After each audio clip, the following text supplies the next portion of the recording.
Hi and welcome back. Now, before we actually go into the subsequent chapters, I just want to go through a couple of concepts when it comes to authentication and authorization. So firstly, the concept of authentication. So authentication is the process of proving that you are who you say you are. So when you're logging into the Azure portal, over there, Azure Active Directory is going ahead and providing that means of authentication.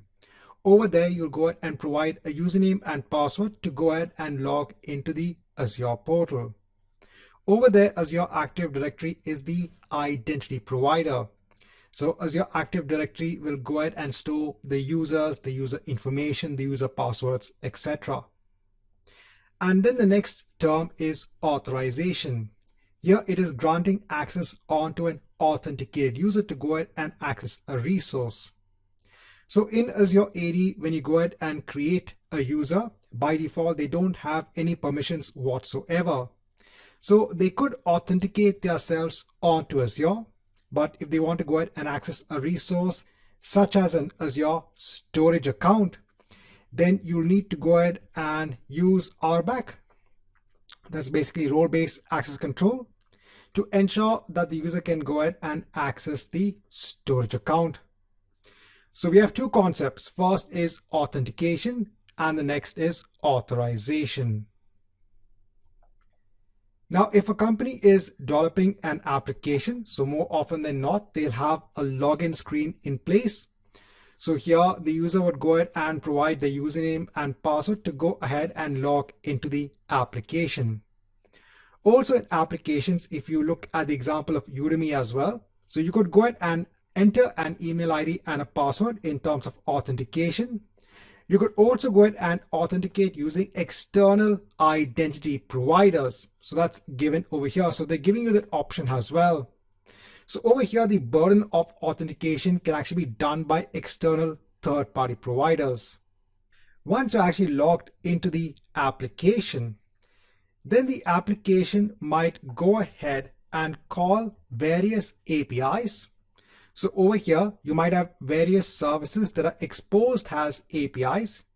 These APIs would go ahead and fetch information from a data store. Now, this APIs could be part of the company that has also gone ahead and developed the application, or it could be an external set of APIs that are owned by someone else. Your application would go ahead and maybe call those APIs. In today's world, when you go ahead and develop or use functionality, it is normally developed as a service, and that service is exposed via an API. That service might provide the feature of, let's say, reading data from a data store, or let's say modifying data in a data store, or let's say adding data in a data store. So you might have different services and APIs in place. Now some important terms again over here. So I said the first step is basically authentication, wherein the user can go ahead and specify a username and password. So when you go ahead and give the options of using external identity providers, it basically helps to remove the burden of maintaining a data store of usernames and passwords. So instead of the application actually going ahead and maintaining its own database of usernames and passwords, it can actually rely on an identity provider to go ahead and provide that functionality. The functionality of storing the username and passwords and the functionality of authentication. When it comes to Azure, and that's what we're going to be focusing on, so they have Azure Active Directory. That is the identity provider. Next, the important point when it comes to authorization. So once you're logged into your application, the next step is to go ahead and access the API. Now, this is the authorization to go ahead and use this API. And normally you would go ahead and make use of access tokens. So let's say this API was hosted by an external company. And let's say that in order to use the API, this application would need to go ahead and ask the API, can I go ahead and use your functionality? The API would then say, please hand me over some credentials so that I can authorize you to go ahead and use the service. So at that point in time, the application should not go ahead and send the username and password again. So I said the user has authenticated onto the application, but in order now for the application to authorize the use of an API, instead of actually going ahead and sending the credentials of the user for authorization, it can actually go ahead and get something known as an access token. That access token will be generated based on the credentials or based on the roles or based on the permissions of the user. And then the access token can be sent onto the API. The API can then go ahead and authorize the action based on the access token. And that's where we come on to OAuth. So OAuth is a standard that is used for granting access to resources without the need of providing username and passwords when it comes to the authorization process. So let's start. Before moving forward, let's go ahead and just have a quick review on some certain important concepts. Hi and welcome back. Now in the next set of chapters, we are going to go ahead and see how we can use the industry standard protocol of OAuth 2.0 when it comes to authorization. Even when you go ahead and log into Azure, Azure in the background is making use of OAuth to go ahead and perform authorization. So you can actually go ahead and use that same level of authorization in your applications as well.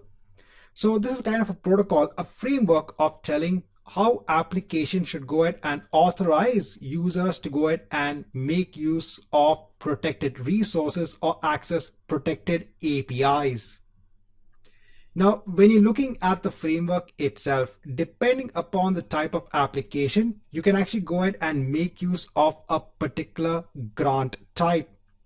We are going to be looking at the grant type of authorization code and client credentials. Initially, we'll be looking at client credentials and then we'll be looking at authorization code. So I said this is just a framework. This is just a protocol which tells you what is a standard way for an application to go ahead and call an API that can go ahead and access a protected resource. So let's say you want to go ahead and access an Azure storage account. In the end, you are going to go ahead and invoke an API. That API will actually go ahead and invoke a particular functionality in the Azure storage account. So let's go ahead and look at the implementation of various aspects when it comes to OAuth. Now in this chapter, I just want to go ahead and give a quick note when it comes to authorization, when it comes to Azure storage accounts.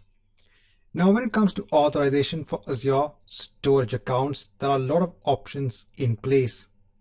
One option is to go ahead and directly make use of your access keys. So if you go on to security and networking, and over here, if you go on to your access keys, so remember you get 2 access keys as part of your storage account. So you get key 1 and you get key 2.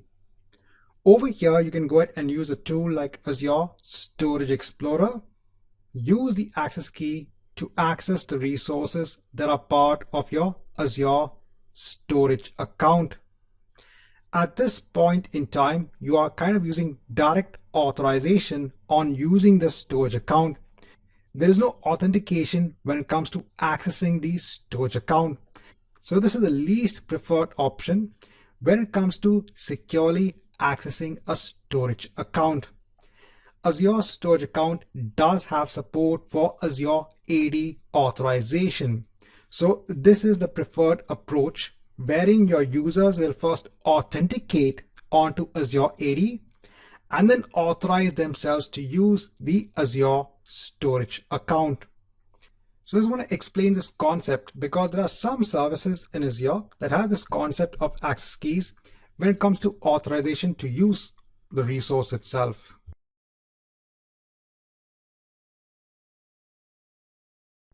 Now, in earlier chapters, we had seen how we could make use of an application object that was defined in Azure Active Directory. How we could go ahead and use an application object to access an Azure storage account. So we had a .NET console based application in place. We would then go ahead and take the properties of the application object, which was the tenant ID, the client ID, and the client secret. In our program, we would go ahead and make use of the client secret credential class, whose entire job would be to go ahead and take these attributes of the application object and then get the required access tokens to access the Azure storage account. Remember, in order to go ahead and ensure that we could access the Azure storage account from our application, we had to ensure that the application object was given access via role-based access control. So this is one way of authorizing our application to go ahead and use a resource in Azure. So actually, before moving forward on to other chapters, I just want to revise this topic which we had seen before on how we could create an application object in Azure Active Directory and how we could actually make use of the properties of that application object and .NET classes to go ahead and access a resource, in our case, an Azure storage account. Just an important note at this point in time, so I've gone ahead and kept it over here. So this point in time, just remember that there was no user login process over here. Our application was making use of the tenant ID, the client ID, and the client secret to go ahead and access the storage account. But there was no user who was logging into our application to go ahead and use their credentials to go ahead and access the Azure storage account. So over here, remember that we have used a certain use case scenario when it comes to authorizing an application to use a resource in Azure. And when we go through the subsequent chapters, it will become much more clearer on the different ways you can actually authorize an application to go ahead and access a resource in Azure. Now, in this chapter, we are going to see how to use the Postman tool to access a blob in an Azure storage account using this entire OAuth workflow. So in another tab, I'm actually on the home page for OAuth itself. So this is the industry standard protocol when it comes to authorization. Now, when you go ahead and actually scroll down over here, you can go ahead and look at information about the OAuth framework itself. Now, depending upon the type of application that is accessing the resource, that secured resource, you have to go ahead and choose an appropriate OAuth grant type. So I said in this chapter, we are going to go ahead and see how to access a blob in an Azure storage account using OAuth, and we'll be seeing how to use the grant type of client credentials. Because in our Postman tool, we are not going to go ahead and use a username and password of a user to go ahead and log into Azure and get access onto the blob in the storage account. We are going to go ahead and create an application object in Azure Active Directory and then go ahead and make use of the client credentials workflow. So if I go on to client credentials, so this can be used by clients to go ahead and obtain an access token that is outside of the context of a user. So I said in the Postman tool, we are not going to go ahead and use a user context or user credentials to go ahead and access the resource in Azure. So over here, I have a storage account in place. Let me go ahead. It's a simple general purpose v2 storage account. Let me go ahead and create a container. So it's private, no anonymous access. I'll go ahead and hit on create. I'll go on to the container and I'll go ahead and upload a simple text-based file. So I'm just going on to my local machine, going on to our temporary folder, uploading a sample.txt file. Let me go ahead and hit on upload. So if you go on to the file, if you go on to edit, so just some simple contents of the file. Now in order for my Postman tool, so over here, I have the Postman tool open. So I want to ensure that I get now what are the contents of the blob. So since the container has no anonymous access, if you go back onto the blob itself, so if I go ahead and just copy the URL in a clipboard, if I go over onto the Postman tool, I'll go ahead and create a new request and hit on send. So definitely it will say resource not found. So one way is to go ahead and enable blob access for the container, and then we should be able to go ahead and access the contents of the blob, right? So if you go ahead and go on to your container, and over here, if you go ahead and change the access level, and if you change the access level onto blob, anonymous read access for blobs only, and hit on OK. So over here, again, you're allowing anonymous access to anyone. So if you go back onto the Postman tool, if you go ahead and hit on send, you can see the contents of the blob. But this is not a secure approach. We want to go ahead and authorize the use of reading the contents of the blob. That's what we want to do. So firstly, let me go ahead and change the access level again onto private no anonymous access. Hit on OK. I'll go back onto the Postman tool. I'll go ahead and hit on send just to confirm that we don't have access. So now we are going to go ahead and create now an application object in Azure Active Directory that will actually go ahead and represent our Postman tool. So I'll go on to Azure Active Directory in another tab. So I'll go ahead and right click on Azure Active Directory, open the link up in a new tab. Over here, if I go on to app registrations, I'll go ahead and click on new registration. Over here, I'll just give a name, and over here, I'll accept the default of who can actually go ahead and use this application. And I won't enter anything in the redirect URI. Let me go ahead and hit on register. Right, so I have this in place to now go ahead and represent our Postman tool. Now, let me go on to my storage account. I have to go on to access control, and I have to go ahead and give the required access onto my storage account for that newly created application object. So over here, let me go ahead and click on add. I'll go ahead and add a role assignment. So over here, firstly, I'll go ahead and choose the reader role. Let me go ahead and search for my Postman application object. So I'll go ahead and choose that and hit on save. This is for having the ability to read the properties of the storage account. Next, I'll go ahead and click on add again. I want to go ahead and now add the role of the blob reader. So I'll go ahead and scroll down. I'll go ahead and choose storage blob data reader. And over here, again, let me go ahead and search for the Postman tool. Over here, let me go ahead and choose that Postman application object.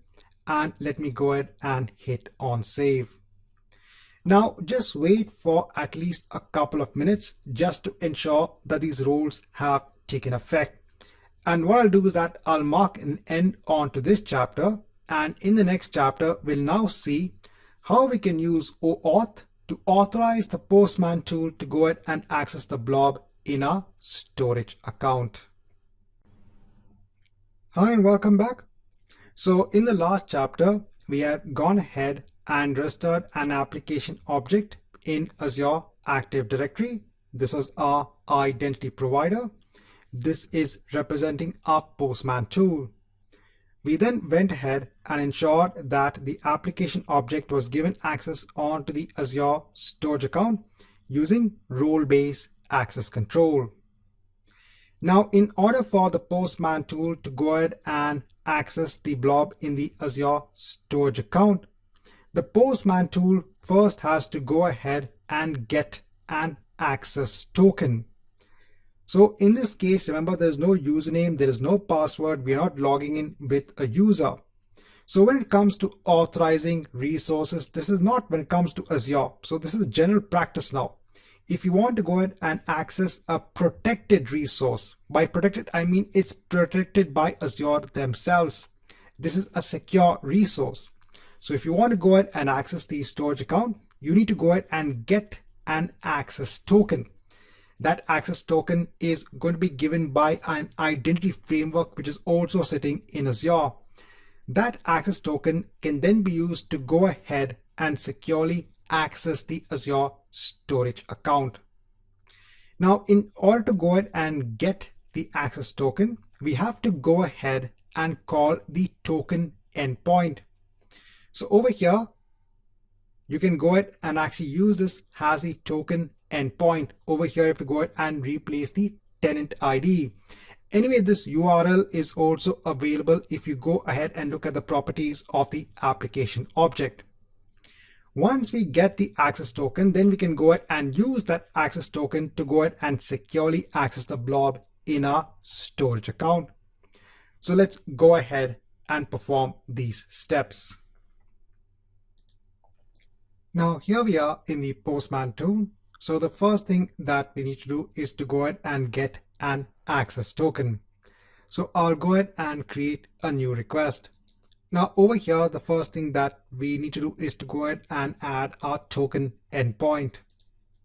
So if I go on to the Postman application object, if I go on to the endpoints, so over here, I am going to go ahead and take the OAuth token endpoint version 1. This will allow us to actually specify the resource ID of the storage service. When you have a scope that needs to be in place to get an access token, that is a time that you can actually go ahead and use the OAuth 2.0 token endpoint.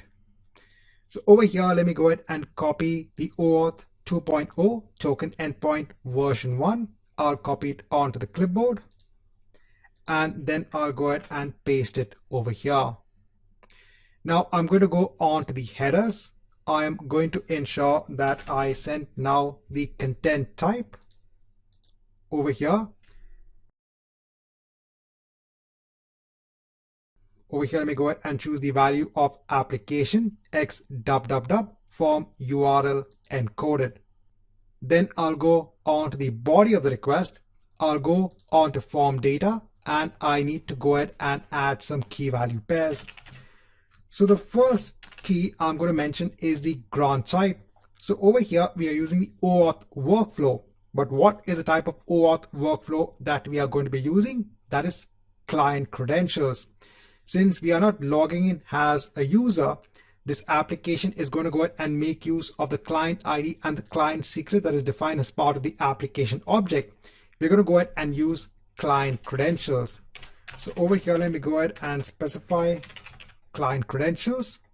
Then I need to go ahead and mention what is the client ID and what is the client secret.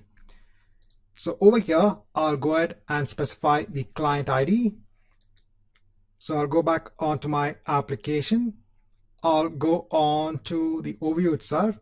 Let me go ahead and take the client ID. I'll go ahead and basically paste it over here. Next is the client secret. So I'll go on to certificates and secrets, and I'll go ahead and create a new client secret. I'll give a description, click on add. I'll go ahead and copy the value. Then I'll place it over here.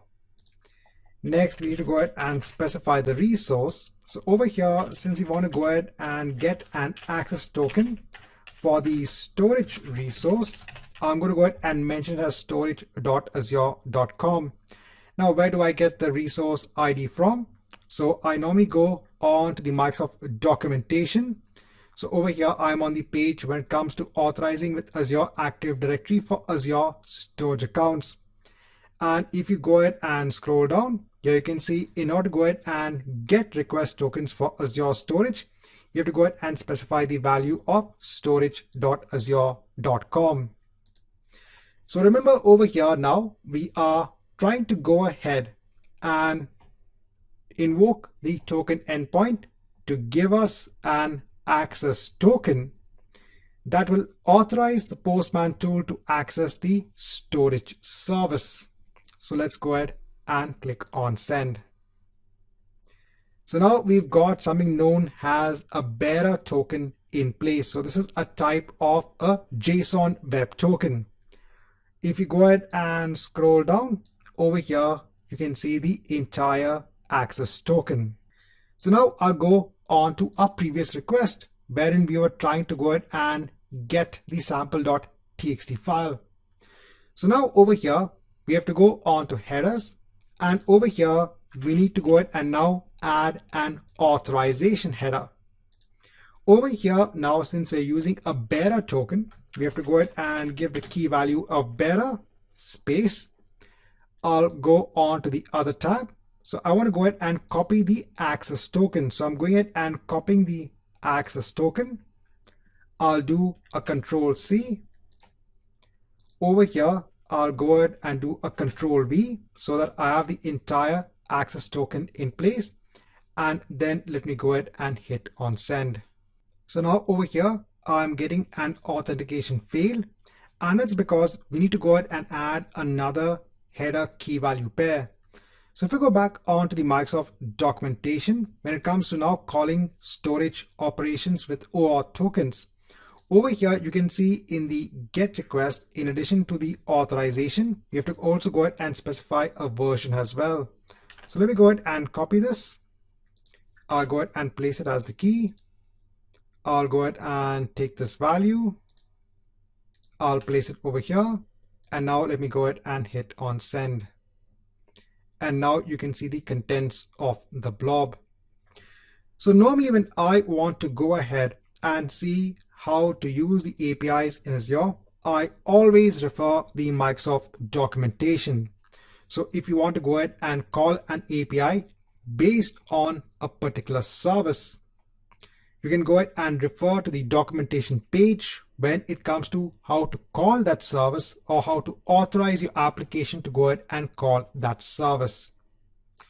So in the set of chapters now, what we've done is that we have gone ahead and seen how we can now get access tokens and then use those access tokens to securely access a resource in Azure.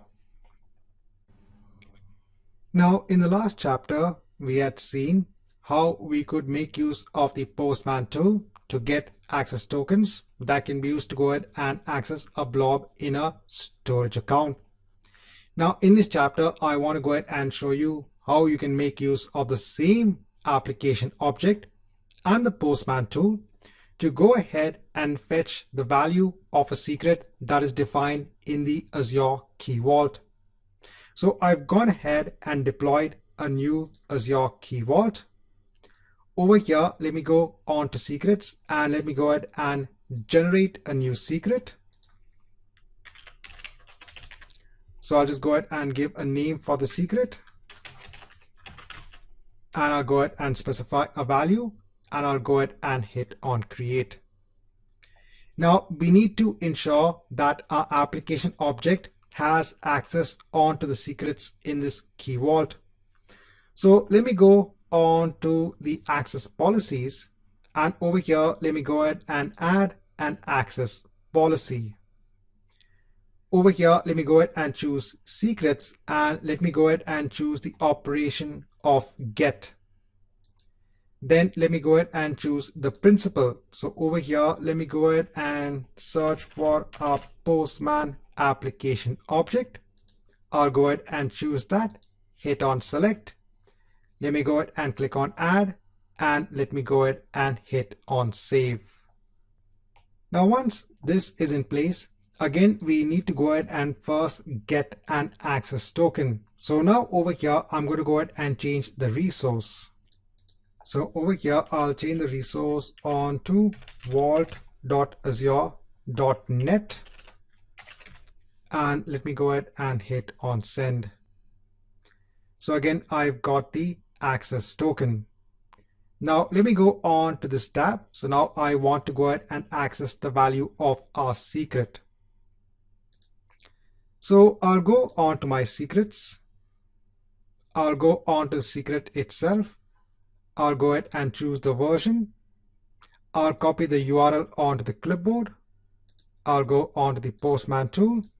And let me go ahead and replace it over here. Now, as per the Microsoft documentation, when it comes to the APIs for the secrets, we have to also go ahead and append what is the API version. So over here, let me go ahead and append the API version. Now let me go ahead and take this access token because this will be different. I'll copy it and let me go ahead and place it over here.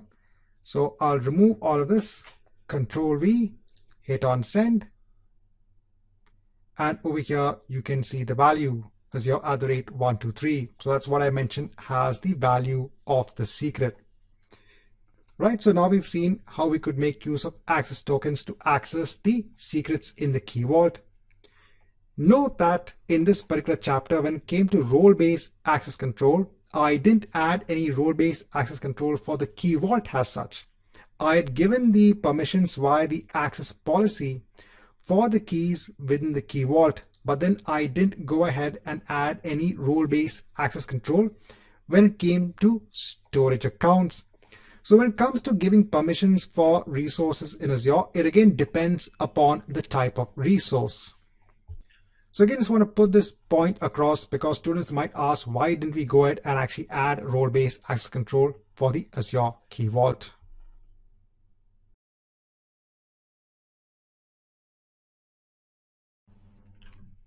Now in this chapter, I want to go ahead and show you how you can use the Postman tool to invoke the Graph API.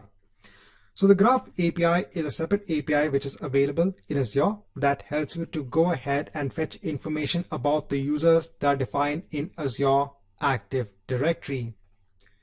So if I actually go on to Azure Active Directory, so if I go on to my Postman application object, which is defined in Azure Active Directory, if I go on to API permissions, over here, you can actually go ahead and define, okay, what are the permissions for the various APIs for this application object. Now, so far, we have been using role-based access control to give permissions for the application object onto certain resources in Azure. But sometimes when it comes to calling APIs, you can't go ahead and use role-based access control. When it comes to the Graph API, over here, you are going ahead and using an API that interacts with Azure AD itself. And over there, you don't have role-based access control. Over there now, you're going ahead and making use of API permissions.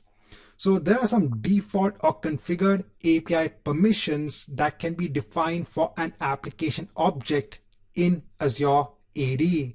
When you create an application object, by default, the permission of user.read for the Microsoft Graph API is configured as a permission.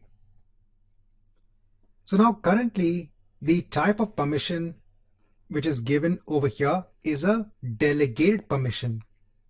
So if a user actually logs into an application, and if that application is making use of this application object, then that application can actually go ahead and use the permissions of the user.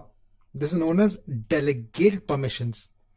But over here, we are using the Postman tool. And in the Postman tool, we are not going ahead and entering any sort of username and password. We are not logging in as such using the Postman tool. So over here, we have to go ahead and change the type of permission.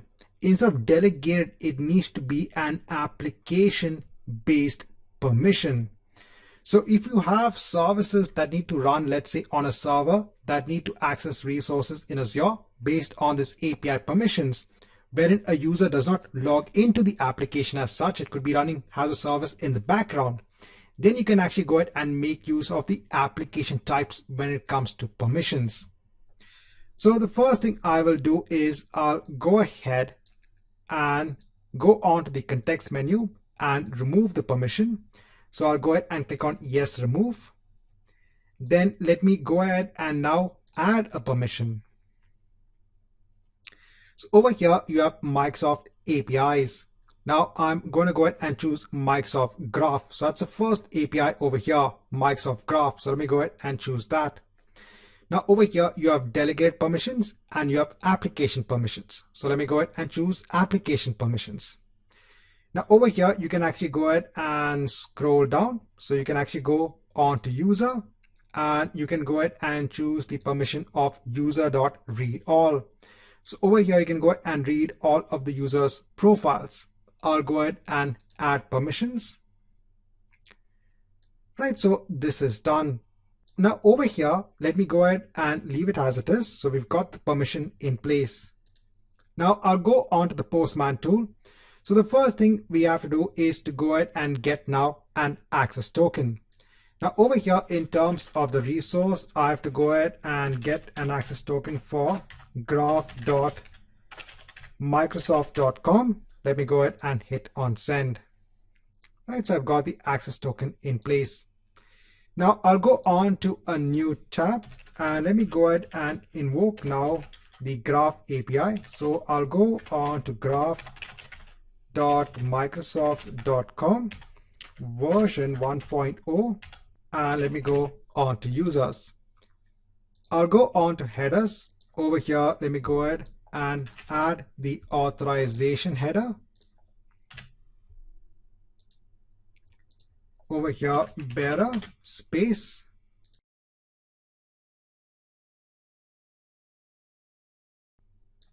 A Control C, Control V over here, and let me go ahead and hit on send. Now over here, it's saying there are insufficient privilege to go ahead and complete the request. So if I go back over here, let me go ahead and just hide this. So there is this setting of grant admin consent for the default directory. So for now, I won't go through this particular permission, but let's go ahead and grant the admin consent for the default directory. And let me go ahead and hit on yes. So the status will actually change over here. Now, after setting the permission, I have to go back onto the Postman tool and let me go ahead and first generate the access token again. So this is important because we've gone ahead and made a change onto the permission. We have to go ahead and take the access token. We'll go on to the other tab and let me go ahead and replace it over here in the bearer token. And let me go ahead and hit on send. And now over here, you can see the data about the users. Now, in case if you are still getting an access denied, after setting that grant admin consent, just wait for a couple of minutes and then go ahead and generate the access token again.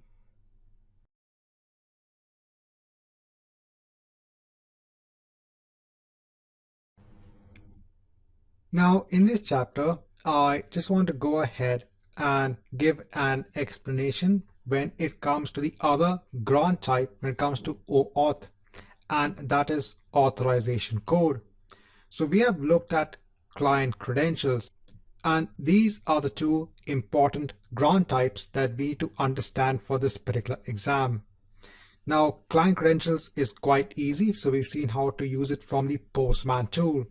But when it comes to authorization code, there is a workflow when it comes to using this particular grant type. So this is a secure way for authorization. Now, in order to go ahead and explain OAuth 2.0 when it comes to the authorization code flow, let's assume that we have a web application in place. Let's say this has been built on ASP.NET Core. this is being hosted on a server which has Internet Information Services installed. So our application is being hosted on a web server. Now a user via the browser goes ahead and logs into the application. Now when it comes to authentication, so you could go ahead and use the data store within the application itself, or you could go ahead and use Azure Active Directory as your identity server. And now once the authentication is complete, now let's say that the user via the web application needs to go ahead and access a protected resource. So let's say an Azure storage account. So now the application wants to go ahead on behalf of the user based on their permissions to go ahead and access the protected resource in Azure.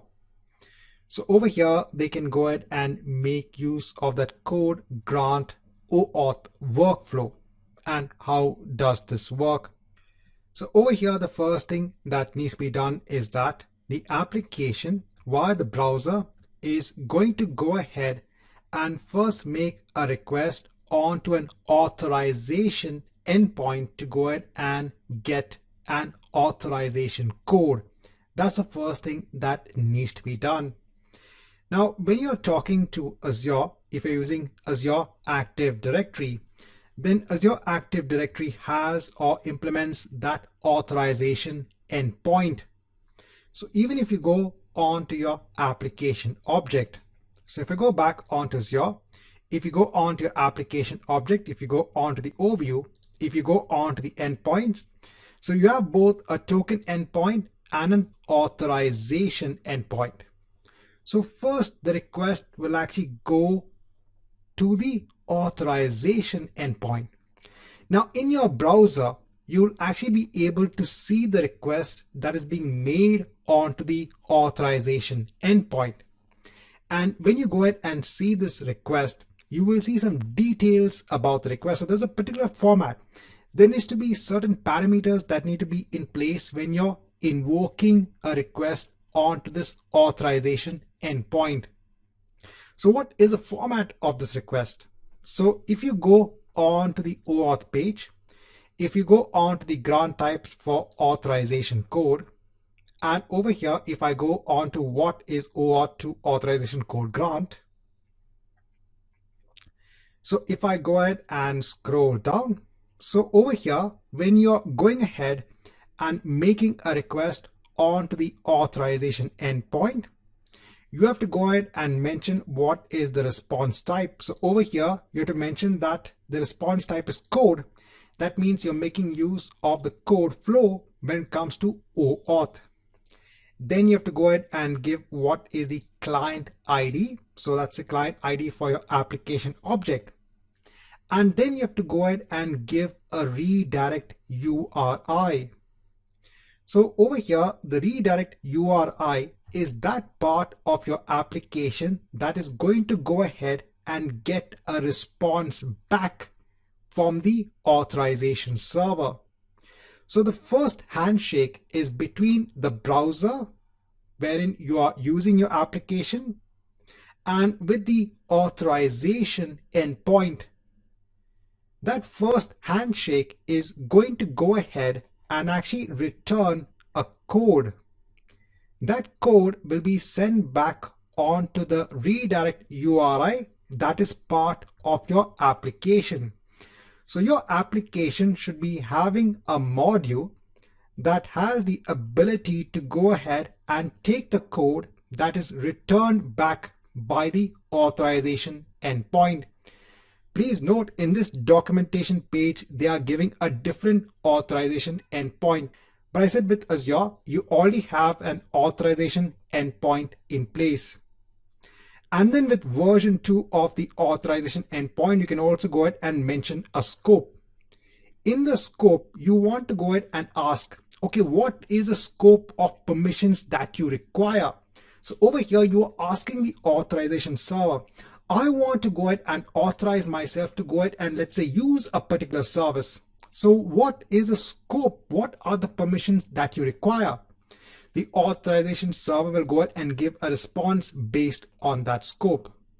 So over here in the browser, your browser is actually going to go ahead and get a code back from your authorization server. In this case, let's say Azure AD. Now the second part, right? So this is the first part, getting the code. The next part is that now your application has to go ahead and make now a request onto the token endpoint to get an access token. And the web application is going to go ahead and use that code which was returned by the authorization endpoint, send the request along with the code onto the token endpoint to go ahead and get the access token. So now when it comes to the format of the second request, again, there are some parameters that need to be in place. So on the same page, if I go ahead and scroll down, so now I'm going ahead with the section of exchanging the authorization code for an access token. So I said your application which made a request now via the browser has gone ahead and got that authorization code from the authorization endpoint. Now it needs to go ahead and exchange that code for an access token. So now it will go ahead and contact the token endpoint. Now over there, it needs to go ahead and mention the grant type has an authorization code. It needs to go ahead and place the code that was sent by the authorization server endpoint. It needs to go ahead and also mention now the client ID and the client secret as well. And over here, the redirect URI again, so that the application can go ahead and now get the access token from the token endpoint. But over here, why do we need now the client secret? So when we are getting the authorization code, if you go ahead and scroll back on top, you will notice that we were only going ahead and mentioning what is the client ID and not the client secret. And that's because now the second request is going to be a backend post request. So initially the first request was done via the browser, and this was a GET request. This was to the authorization endpoint. But we're now getting the access token from the token endpoint. Your application has to go ahead and make now a backend request. So now the server hosting your application is going to go ahead and make now a secure request against the token endpoint, which is Azure AD, and to get an access token. This is going to be a post request. Then once the access token has been obtained, you can then go ahead and use that access token to go ahead and invoke an API. So this is much more different when it comes to using client credentials. And applications which go ahead and make use of the permissions of the user to access APIs, to access protected resources, will go ahead and use this authorization code flow. So as you can see, this is quite a big process. Now in .NET, you already have libraries in place to go ahead and implement this entire process. You have the Microsoft Identity Platform that helps you to go ahead and implement OAuth. So all of this, all of these steps happens in the background. The GET request to get the code and the POST request to get the token can be implemented automatically by your .NET application by making use of the Microsoft Identity Platform.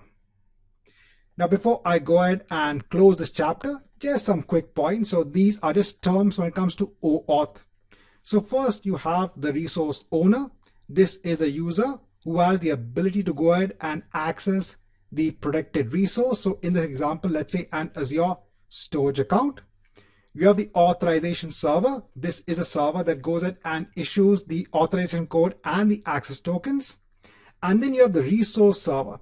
This is a server that is actually hosting the protected resources. Access is then granted onto the resource with the use of access tokens.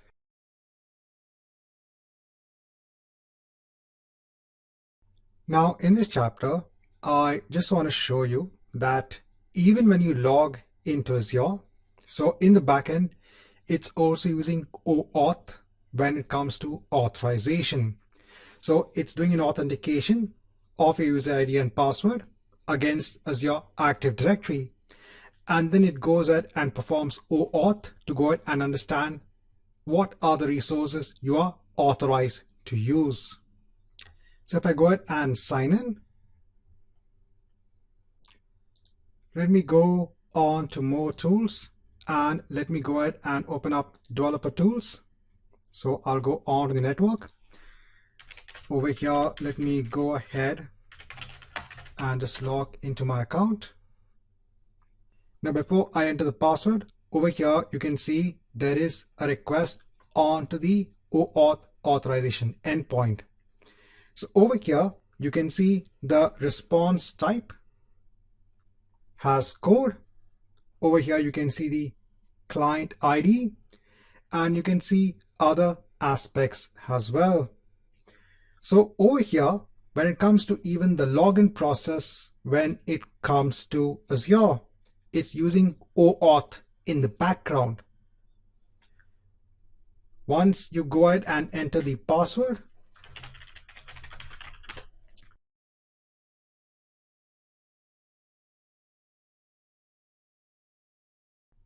so over here I'm logged in, and if you go ahead and just filter on OAuth, so over here again you can see OAuth 2.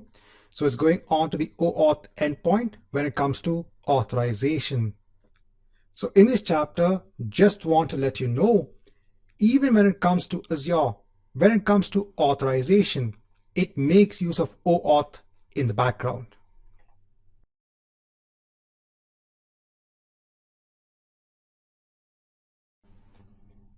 Now, in the earlier chapters, we have been seeing how to use the client credentials workflow when it comes to OAuth. So we had seen examples when using the Postman tool to go ahead and interact with Azure storage accounts and the Azure Key Vault. Now, in the next set of chapters, we are going to go ahead and look at how to use the code grant workflow when it comes to OAuth. And we'll go ahead and see how to implement this from a .NET program. So in Visual Studio, let me go ahead and create a new project. So in terms of the templates, let me go ahead and search for ASP.NET Core. And over here, I am going to go ahead and search for Azure.NET Core Web App Model View Controller. I'll go on to next. So over here, let me go ahead and give a name, and let me go ahead and create this project.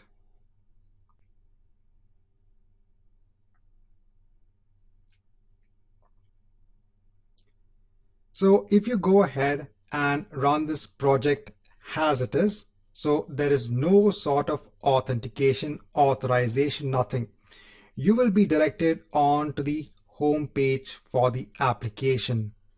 But we want to go ahead and add some sort of sign in and sign out process for our application. So in order for the user to go ahead and get the home page for this application, I want the user to go ahead and enter the user ID and password as it is defined in Azure Active Directory. So I want to go ahead and integrate my application now with Azure Active Directory. Now we are going to be interacting with the Microsoft Identity Platform. So the Identity Platform already has all of the built-in services in place when it comes to helping with developing your programs or your solutions to use authentication and authorization.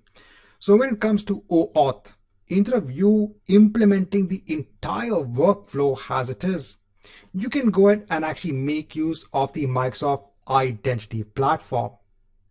Now, in order for your .NET program to go ahead and make use of the Identity Platform, we need to go ahead and install a package. So I'll go on to Tools, I'll go on to NuGet Package Manager, I'll manage NuGet packages for the solution. So over here, let me go on to Browse, and let me go ahead and search for identity.web. over here, I want to go ahead and search for Microsoft.identity.web. So I'll go ahead and install this package. So this package will allow us to interact with the identity platform. Now I want to go ahead and also install another package. So I want to go ahead and install Microsoft.identity.web UI. So this gives us the ability to add code which can actually implement that sign in and sign out process with the help of controllers. So remember, the first package helps us when it comes to authorization using the Microsoft Identity Platform, whereas the second package actually helps us to have the modules in place to implement the sign in and the sign out process. And you'll be more clearer when we actually go ahead and complete the implementation of our program. Now, once this is done, I need to go ahead now on to my startup class. So here we need to go ahead and make some changes. So over here, the first thing we need to do is to go ahead and inject a service that allows us to go ahead and interact with the Microsoft Identity Platform. So over here, I'm going to go ahead and use add Microsoft Identity Web App Authentication. And over here, let me go ahead and use the required namespace. Now over here, we need to go ahead and use a configuration which will be available in our app settings.json file. Over here, the name of the configuration is Azure AD. So this is something that we need to add. So if I go onto my app settings.json file, I have to go ahead and add the configuration settings. So over here, after allowed host, I'm going to go ahead and add some code. This is basically in the app settings.json file. So over here is the login URL, and over here is the tenant ID. So remember, our package has the required code to take these configurations and automatically create, a request onto the authorization endpoint and onto the token endpoint as well. Over here, we need to go ahead and give the tenant ID and the client ID. Now, at this point in time, I am not mentioning a client secret because we are not getting an access token as of now. I just want the program to have the ability to, I said, sign in a user and sign out a user. That's it. We are not accessing any resource in Azure as of this moment within our program. I just want to complete the first step to have the ability to ensure a user can sign into our application. Now over here, you can see a callback path, and we have the signed out callback path. So if you remember what I told earlier on when it came to the authorization code workflow. So I said in the beginning, your web application via the browser will go ahead and first make a call onto the authorization endpoint and get a code. Now the authorization endpoint needs some sort of callback URL. So over there, where does the authorization endpoint send the code back to? Because remember, over here, the request is now with your authorization endpoint, and your endpoint needs a URI to understand, okay, once I have the code, I want to send it back to the application. To what part of the application can I go ahead and send the code to? So over here, if I go on to my callback path, over here it's /signin OIDC. OIDC just means Open ID Connect. So from where are we getting this? Well, this is the inbuilt implementation which is available as part of that second package that we installed. So remember, we had gone ahead and installed Microsoft.identity.web UI. So this package has the ability to implement the module that can go ahead and take that code. So it helps to implement that sign in and sign out process. So instead of you implementing the controllers that have the ability to perform the sign in and the sign out to take the code, when it is sent by the authorization server, this can be implemented directly with the use of the identity.web.ui packages. So that is the default path which needs to be accepted over here. So if you go back onto your app settings.json file, this is the default callback path. And during the sign out process, this is the default signed out callback path as well. Now we need to go ahead and create our application in Azure Active Directory. So in Azure AD, let me go on to my default directory. In app registrations, let me go ahead and create a new registration. So this will be for our new application. So I'll go ahead and give a name. Over here now in the redirect URI, I won't add anything. I'll go ahead and hit on register. Now the first thing I'll do is that let me go ahead and take the client ID. Let me go ahead onto my application and replace it over here. Now in terms of the tenant ID, so this remains as it is. It's the same value as my tenant ID over here. If you want to go ahead and confirm, you can go ahead and copy this onto the clipboard. Go on to our program and we can go ahead and replace it over here. Now we have to also ensure that the callback path is also defined in our application object. Now what is the complete callback path?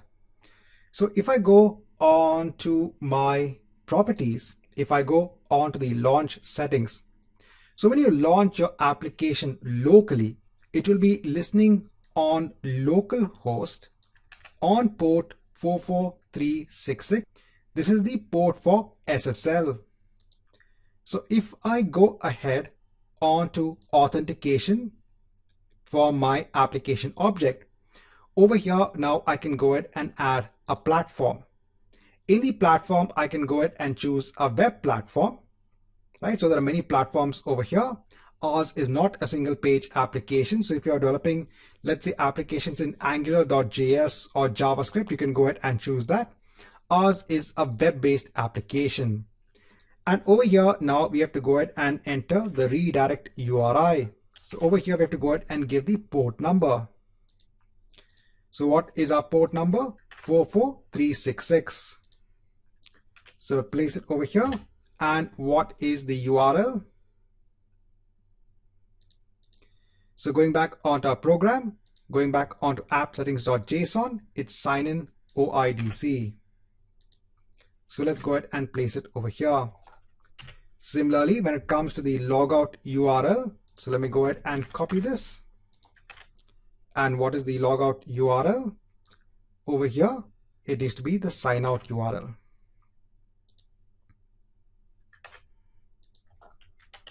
Over here, let me ensure that's HTTPS and HTTPS over here as well. Right, once this is in place, let me go ahead and scroll down and I'm going to go ahead and enable ID tokens. So there is another protocol or another standard known as OpenID Connect, which is used for authentication. So this is an extension of the spec for OAuth. So when you go ahead and check ID tokens, when your program interacts now using this application object with the identity platform, you will actually get information about the logged in user with the help of ID tokens. This is something we will see later on. For the moment, let's go ahead and just configure this. And let me go ahead and hit on configure over here. So now we have our web application in place. Now let's mark an end onto this chapter and let's continue our implementation in the next chapter. Now, in the last chapter, we had carried out part of the implementation when it comes to ensuring our .NET program uses OAuth. Basically, our web application uses OAuth when it comes to authorization.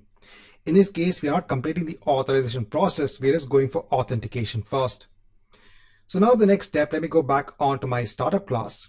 Now over here, in addition to adding the configuration for the Microsoft Identity Platform, I can also go ahead and add code that allows us for authorization as well.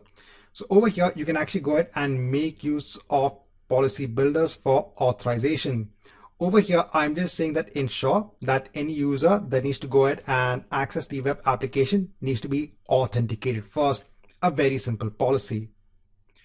I'll just ensure all of the namespaces are in place. My services are configured. Now over here, you can see the use of that Microsoft Identity UI. So this will go ahead and have the user interfaces in place when it comes to interacting for the sign out and the sign out process. So over here, you can see now the Microsoft Identity UI. This is required to implement the user interface when it comes to sign in and sign out. Let me go ahead and scroll down. Now over here, I need to go ahead and ensure the use of authentication. So this needs to be after the routing, just before my authorization. Now the next thing I am going to do is I'm going to go ahead and scaffold a lot of identity services that you can actually add onto your .NET Core project. So for the project, let me go ahead and right click. Over here, let me go ahead and click on add, and I'll go ahead and choose new scaffolded item. Over here, I'm going to go ahead and choose identity. So I'll go ahead and just click on add over here. And then over here, I am going to go ahead and add the required code for login and log out. So this will go ahead and add now an account controller that has the ability to go ahead and log in and log out the user. Remember, this is just the code. So this will be the code that will help the user perform the login and the logout process. Over here, we have to go ahead and add a data context class. So let's go ahead and hit on new. Over here, I'll just accept the default, click on add. And over here, I'll go ahead and choose the option of using SQLite. Let me go ahead and hit on add over here. So remember, you can actually go ahead and implement the login and the logout process as you want. Over here, the main objective is to go ahead and understand how do you implement OAuth when it comes to Azure AD from your .NET program. Now, in case if you're getting this error, so let's go ahead and install the Microsoft.entity framework core.design packages. So you can actually go ahead and cancel from the screen, cancel from here. You can actually go on to your NuGet packages, and over here, let's go ahead and actually search for the package. So I'll go ahead and search for Microsoft.entity framework core.design. Now over here, I'll go ahead and choose version 5. I'll choose my project and hit on install. Please note, I have not gone ahead and included any pre-release. So let me go ahead and hit on install over here. So I'll go ahead and hit on OK and hit on accept. Now I'm also going to go on to the update section for my NuGet packages. And over here, I'm going to go ahead and choose Microsoft.entity framework core.SQLite. So I want to go ahead and ensure that it uses the latest stable version. So let me go ahead and hit on install.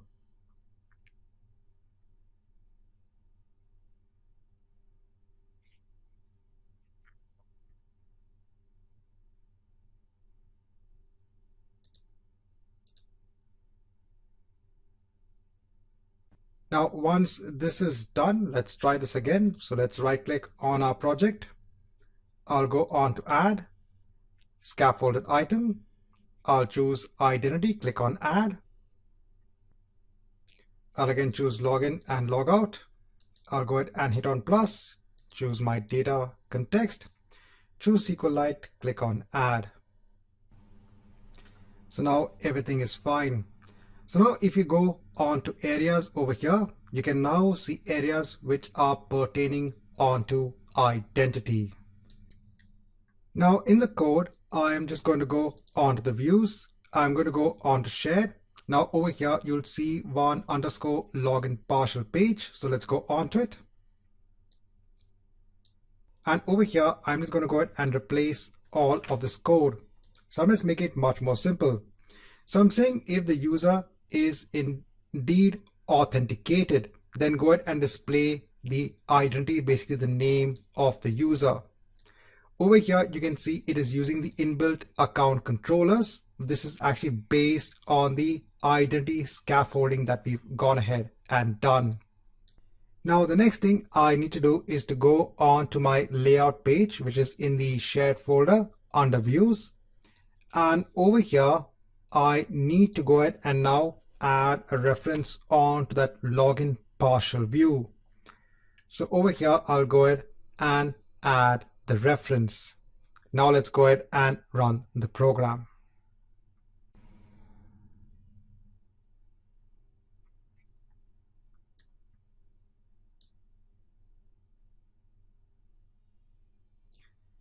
And now over here, you can see before we get the home page for the application, we're asked to go ahead and pick an account.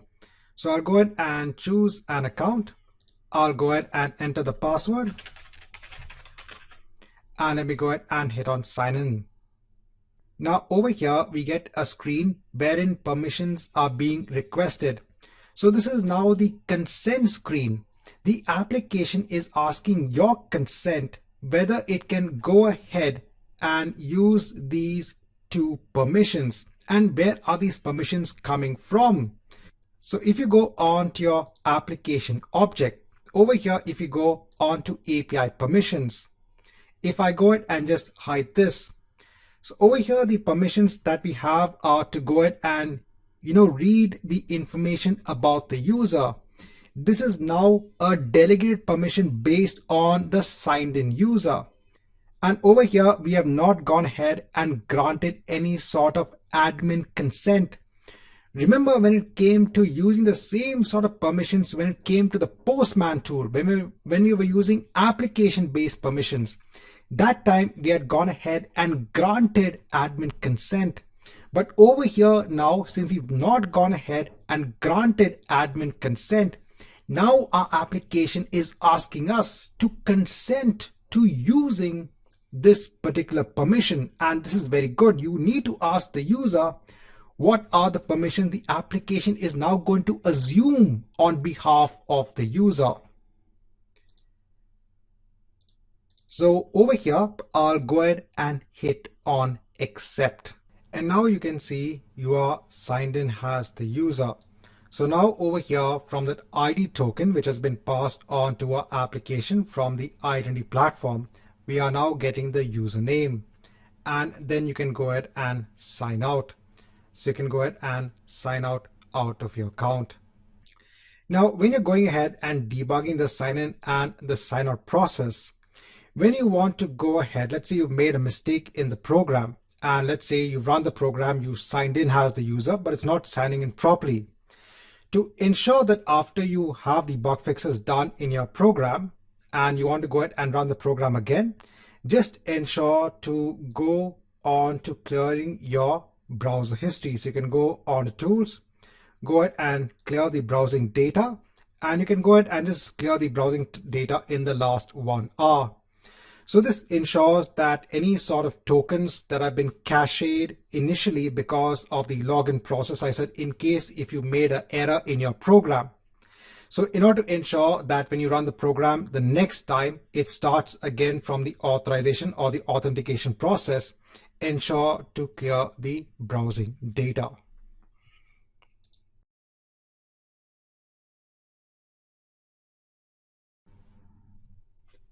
Now, in the last chapter, we had looked at how we could implement an ASP.NET Core application to implement a very simple and sign out and sign in feature, wherein we are going in and authenticating against Azure Active Directory. Now I want to go ahead and now use a delegated permission based on our application object to go ahead and access an Azure storage account. So based on the permissions of the user, the application object will take the delegated permission of the user and access the storage account. The first thing we'll do is we'll just see first how to get an access token. So remember, the first thing that we need to do is to ensure that we get an access token. That access token can then be used to go ahead and access the Azure storage account. So the first thing that we have to do is we have to go on to our application object. Now over here, I'm going to go ahead and add a permission.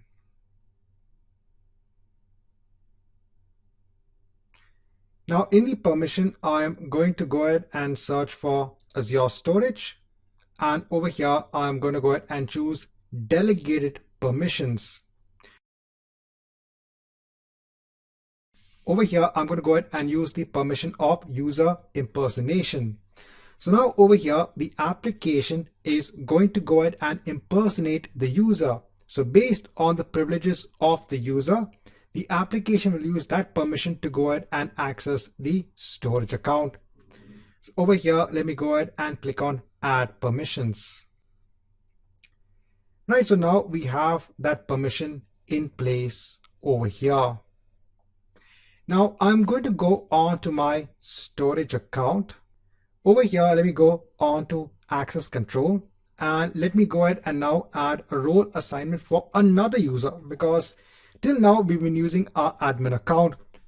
But just to showcase that it works with any user, let's go ahead and assign the roles of the reader and the storage blob reader onto another user that I've defined in Azure AD.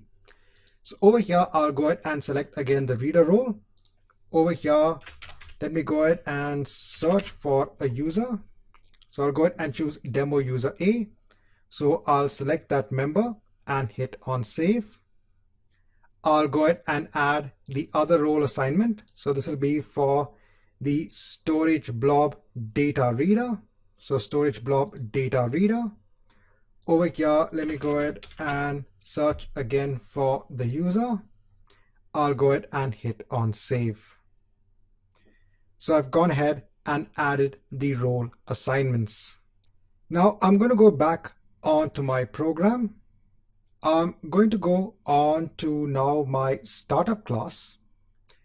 And over here now in my services, over here, I'm now also going to go ahead and request for a scope. So now my application is going to go ahead and request for access tokens based on a particular scope. Over here, the scope I'm including just for now is just the impersonation for storage.azure.com. Remember, that is our scope. We have just gone ahead and added that permission, that delegate permission for our application object. Now next, I'm also going to go ahead and ensure to enable token acquisition. So this allows us now to get tokens based on that scope. So this is access tokens, and we can also go ahead and add that token in our in-memory cache. Right, so this is when it comes to the standpoint of our startup class. So now in my controller, I can go ahead and add now another property. Over here, this can be based on the interface for token acquisition. And over here, I can go ahead and also get a handle onto the token.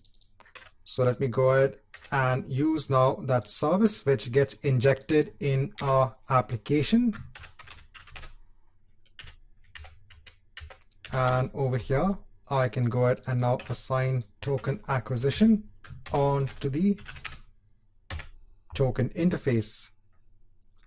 Right, so now that I have this in place, now I'll go on to the index method, and over here again I'm going ahead and mentioning my scope, and over here now I'm using the token acquisition class to go ahead and get an access token for the user based on the scope.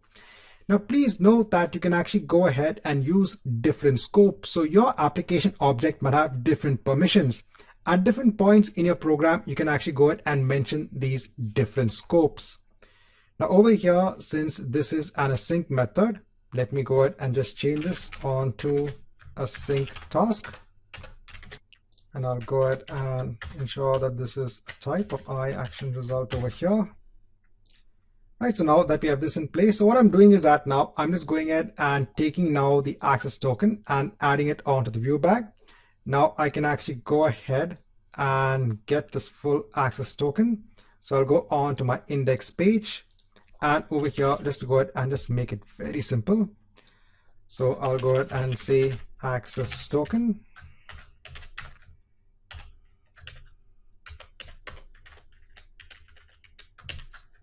Put this all in a div tag.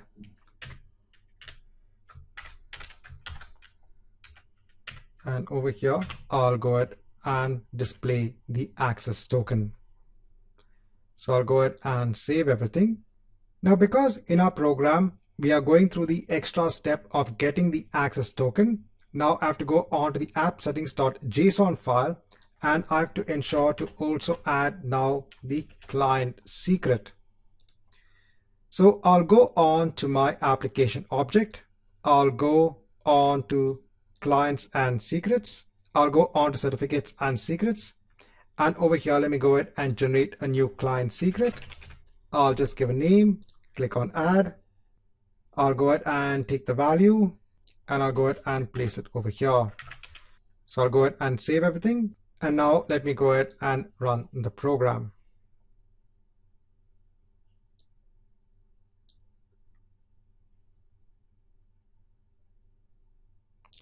So now I'm going to go ahead and sign in with the other user that I've defined in Azure AD. So over here, this is the user ID. Remember, we had gone ahead and given access onto our storage account onto this user ID. So I'll go ahead and type it over here. I'll go on to next. Over here, I'll enter the password. I'll sign in. Over here, let me go ahead and just reduce the number of sign-ins. And over here, you can see the name of the user. And over here, you can see the access token. So now we've gone ahead and just taken the access token. So I just want to show you how to get the access token. Normally, you will not go ahead and work with the access token. You'll use it to go ahead and access a resource in Azure. You're going to go ahead and use the access token to use an API that will go ahead and call the Azure storage service. So let's go ahead and mark an end onto this chapter, and in the next chapter we'll see now how to make use of this access token. So now that we've actually got our access token, we had seen how to get that in the last chapter, I am going to go ahead and now see how to use that access token to access a blob in a storage account. Now, in the last chapter, I had not gone ahead and signed out. So after I ran the program, right, so we logged in as the user, but I didn't sign out. So in such a case, to ensure that I have a smooth sign-in process the next time I run the program, I'm going to go ahead and clear my browsing data. So this is just for the last hour. I'll go ahead and hit on clear data, because you have to go through the entire sign-in and sign-out process. So you should always remember that when you sign in, so you've seen that you're able to sign in via the program, you also have to ensure that you sign out. Otherwise, remember that the token will be in the cache, right? So we've set that in our program to go ahead and save the tokens in the cache. That's why I'm clearing my browsing data. So now I'll go on to my program. Now over here, the only thing now we need to change is to go ahead and basically access our blob, because we've got everything. We've got the code to go ahead and get the access token. So now over here, I'm going to go ahead and replace this code. So let me go ahead and delete this. I'll keep the scope as it is. And over here, now I'm just using the code to go ahead and, fetch the blob from our storage account. Nothing new. We are using the blob client class. And we're also using the class of token acquisition token credentials to go ahead and make use of the token that we just acquired. Over here, I'm using a memory stream to go ahead and read the data of the blob into a stream, then into a stream reader, and then I'm going ahead and tagging it onto the view bag so that we can go ahead and display it onto our view. Over here, let me go ahead and remove the duplicate return view statement. Now we have to ensure that we have the packages for the blob client in place. So I'll go on to tools. I'll go on to NuGet Package Manager, manage NuGet packages for the solution. I'll go on to browse. I'll go ahead and search for blob. I'll go ahead and choose azure.storage.blobs. Let me go ahead and hit on install. I'll hit on OK, hit on accept. Let me go back onto the home controller. Let me go ahead and ensure to now add the namespaces. I'll add the namespace for memory stream as well. Right, and now let's go ahead and ensure that we display this content now. So I'll go on to my index page. Over here, let me go ahead and ensure that I display the content. in the home controller, let me go ahead and ensure to also replace the URI. So I'll go on to our storage account. I'll go on to the containers. I'll go on to my data container. I'll go on to my sample.txt file. I'll go ahead and take the URL. I'll go back onto my program and I'll replace it over here. So I'll go ahead and save everything. And now let's go ahead and run the program.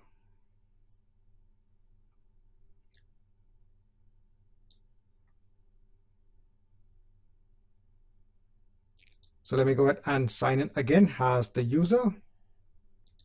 So I'll sign in. I'll go on to next. Over here, I'll enter the password.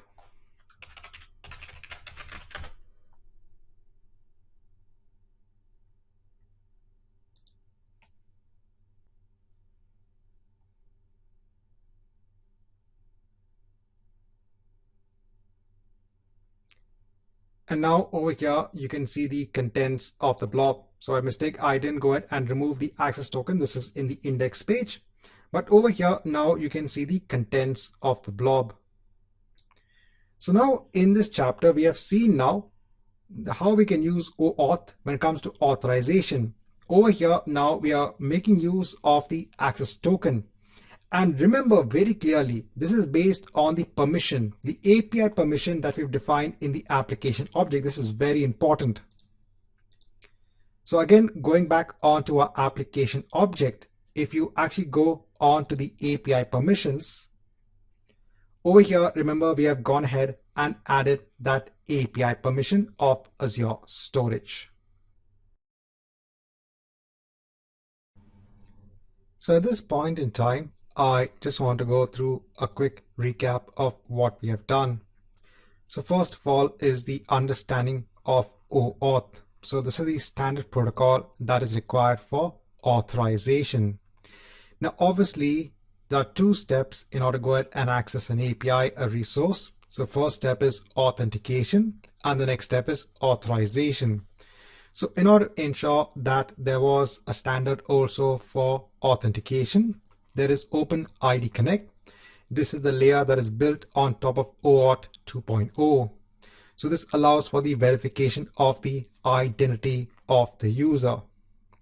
That's where we saw in Azure, when we go ahead and define our application object in Azure AD, we can go ahead and ensure that the application object goes ahead and gives an ID token that can be consumed by our application. This ID token has information about the user. Authorization is about getting an access token. That access token is then used to go ahead and access a resource. Then we have different types of flows in OAuth. So first you have client credentials.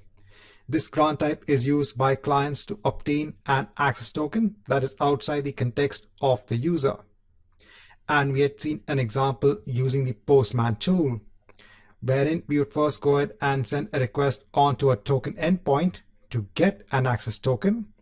This is then based, or the access token is based on the permissions assigned onto the application object.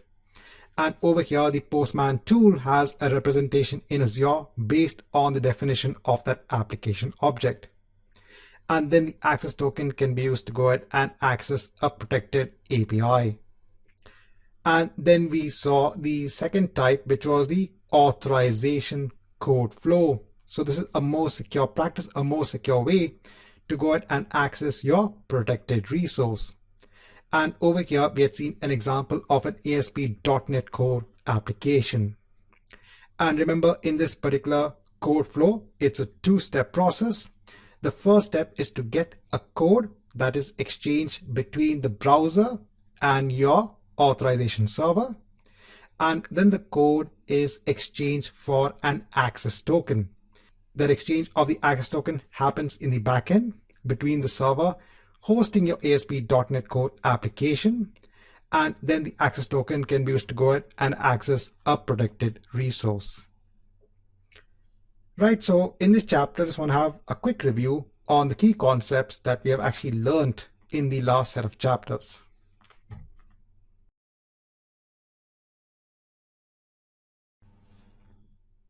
Hi and welcome back. Now in this chapter, I want to show you how you can get claims in your .NET program. Now when you go ahead and ask the application object to go ahead and return an ID token, so remember this is something that we saw. So if you go on to your application object, when you go ahead and add a web platform, over here if you go ahead and scroll down, we ensure to go ahead and get an ID token. So this ID token actually has information about the signed in user. As part of this ID token, you also get claims which has different bits of information about the user. This actually comes as key value pairs. So you can actually go ahead and see all the claims for the logged in user. Now, one use case scenario which is important from an exam perspective is something known as group claims. Now in Azure, you can actually go ahead and make your user part of an Azure AD group, right? So it's something that you know. So if you go on to Azure, if you go on to your default directory, so let's say you have a user, you can actually go ahead and make the user part of an Azure AD group. As part of your default directory, you can actually go on to groups and you can actually go ahead and create Azure AD groups. So where is this useful? So normally as part of your application, so there might be different roles in place. So let's say that a particular user, when they log into your application, the web application, they should be granted the admin role and they should see the screens which are pertained onto the admin role.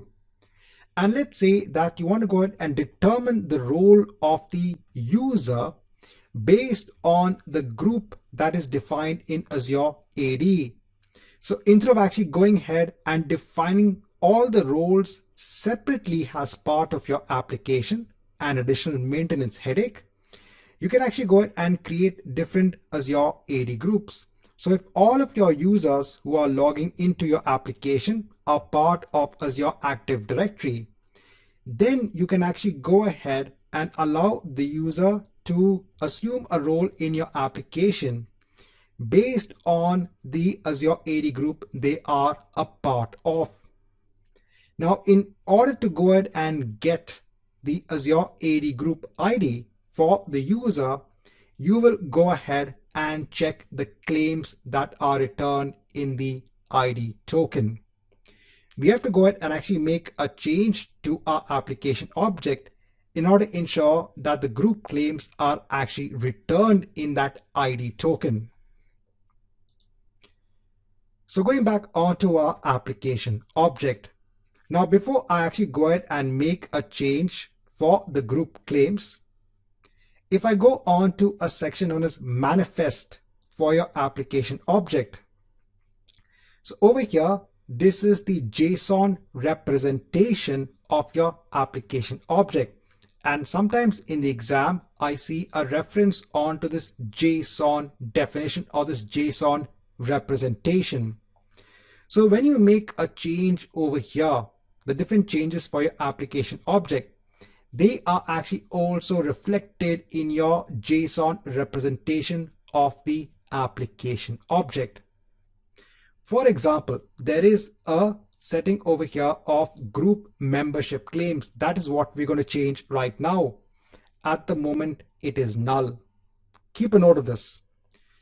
So now let's go on to token configuration. And over here, let's go ahead and add group claims. So I'll go ahead and click on add group claims. And over here, I'll say that only go ahead and return the security groups that the user is part of. So this is the security groups defined in Azure AD. If you want, you can actually go ahead and customize the token properties. So over here, it's going to go ahead and give what is a group ID of that particular group.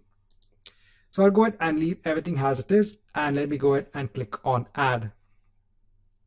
Right, so we've gone ahead and added this group claim. So now this claim is going to come in the ID token that will come as part of the application. Now, if you go back onto manifest, over here now, when you go on to group membership claims, you can see you have security group in place. Now, if you've been following along, so in the last program, we had seen how to use access tokens. Now we don't need access tokens anymore. We are again dealing with only the ID tokens. So I'll go ahead and remove all of this. I'll go on to my index page. And over here, I'm going to go ahead and replace all of this code. So now I'm making use of system.security.claims. And over here now for each of the claims which are part of user.identity, I'm going ahead and showing what is the claim type and what is the claim value. So in your program, you can actually go ahead either onto your startup class and ensure that the user is part of a particular Azure AD role. Only then they can be authorized onto the application. Or in your program, you can actually go ahead and add the required logic to make sure that the user has the required claim. Over here, I'm just showing you how we can get all of the claims for the user. So let me go ahead and run the program.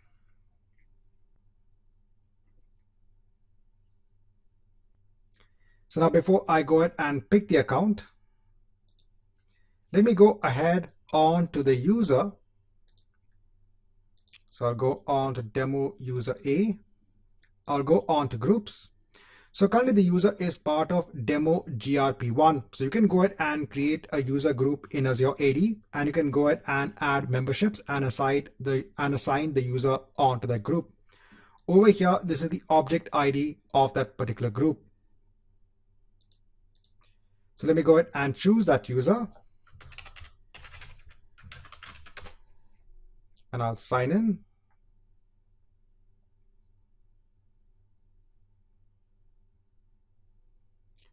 So now over here, you're getting the key value pairs of all the claims. I'll go ahead and just reduce the zoom so that we can see all of the claims. So over here, you have the claim type and you have the claim value. Over here, you can see there's a claim of the name and the user over here. And you can see now an additional claim when it comes to the groups, and this is the group ID. So in the end, you have the group ID that is coming up as a group claim. So I said you could actually go ahead and ensure that you check the groups of the user and then go ahead and assign roles as part of your application based on the group that the user is part of.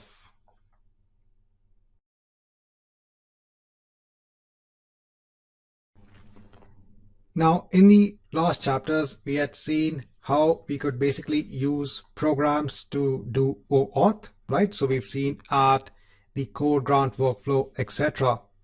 Now you could go ahead and take any one of these programs and you can also go ahead and publish it onto an Azure web app.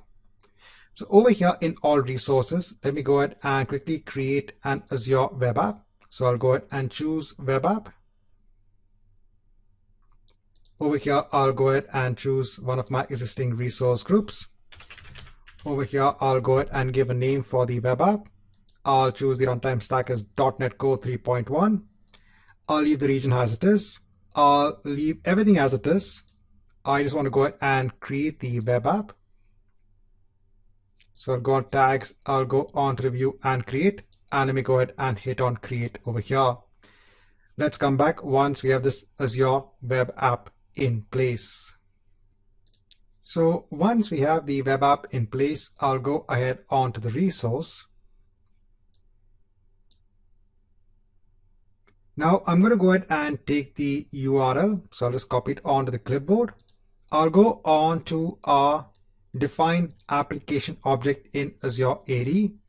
I'll go on to authentication. And over here, I need to go ahead and now remember change what is the host name in the URL. So over here, let me go ahead and change it for the redirect URI. And let me go ahead and also change it for the front channel logout as well. So I don't need the port number. Right? And let me go ahead and hit on save. Because now remember over here, we are publishing our web app onto Azure. I'll go on to my web application. I'll right click and hit on publish. So I'll go ahead and choose Azure, go on to next. Azure App Service, go on to next. I'll go ahead and choose my web app and hit on finish. and then I'll go ahead and hit on publish. So let's come back once the publish is complete. Now once the publish is complete, so it'll automatically go ahead and launch the site basically in the Edge browser over here. So I'll go ahead and enter with the username.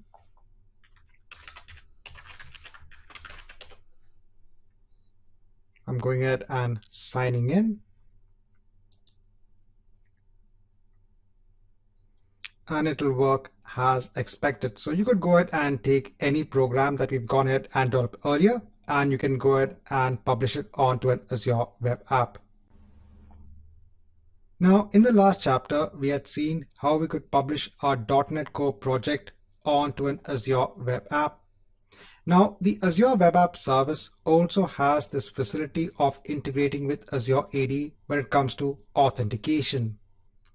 The advantage of this is that then we don't need to go ahead and add the identity scaffolding in our entire project. We can just go ahead and have the base code in place.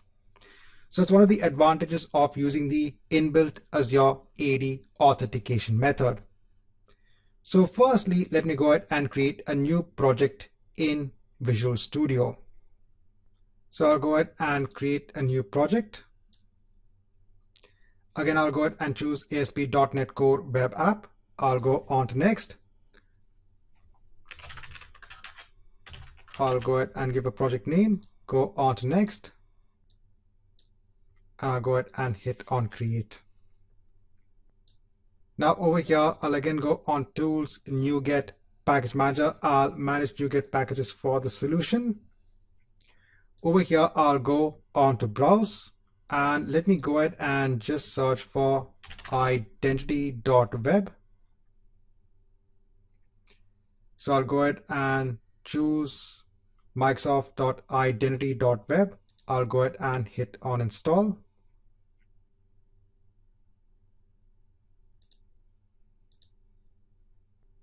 Now I won't go ahead and add any other package. So I won't add the identity.web UI.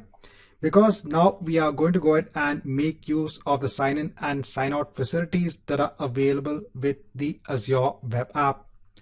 So I'll go on to my startup class. I'll ensure that again in the services, I make use of the identity platform because this is still required. Over here, let me go ahead and again add the namespaces.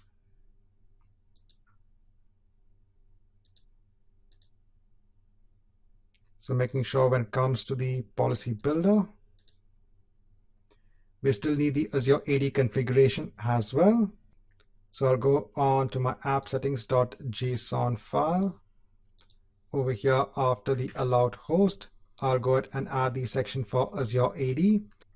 So now over here, I won't go ahead and change the client ID and the client secret as of now. So what we have done so far, we have just gone ahead and added the code onto our startup class. Let me go back onto the startup class. Let me ensure to add authentication. Right, and I'm not making any changes onto the controller, nothing onto the index page. I just want to go ahead and show you how you can basically now sign in using the Azure AD integration, which is available for the Azure web app. Now I've gone ahead and deployed a new Azure web app. Now over here, I will go on to authentication. Now over here, let me go ahead and just hide this. I'll go ahead and add an identity provider. Over here, I'll select the identity provider as Microsoft. So you can see that you have other identity providers as well. I'll go ahead and choose Microsoft. And now this will go ahead and create a new application object in Azure AD. Now I do encourage to go ahead and ensure that this wizard creates the app registration ID for you, at least in the beginning, because it goes ahead and applies other settings onto the application object as well. So I'll go ahead and leave everything as it is. I'll go on to next for permissions. Over here, you can go ahead and add permissions, but I'll leave the permissions as they are. And I'll go ahead and click on add. So now we have gone ahead and added the authentication for Azure AD. Now I can go ahead and take the client ID over here. So let me go ahead and copy the client ID. I'll go back onto my program. I'll go onto the app settings.json file. I'll replace the client ID over here. And next is the client secret. So now over here, if you click on edit, over here, you can actually go on to the configuration setting for the client secret value. So the secret value is now added as a configuration item basically in your Azure web app. So over here, it's added as an application setting. Then over here, you can actually go on to edit and you can go ahead and copy the secret and you can replace the secret over here. Let me go back and hit on cancel. I can go back onto our Azure web app. If you actually go on to the application object that gets created in Azure AD, so if I go back onto my default directory, if I go onto my app registrations, let me go ahead and just refresh this page. So over here, if I go onto that new application object that got created, if I go on to authentication, over here, you can see it has gone ahead and added the redirect URI. So there is a separate redirect URI that is now implemented as part of Azure Web App as part of that Azure AD integration.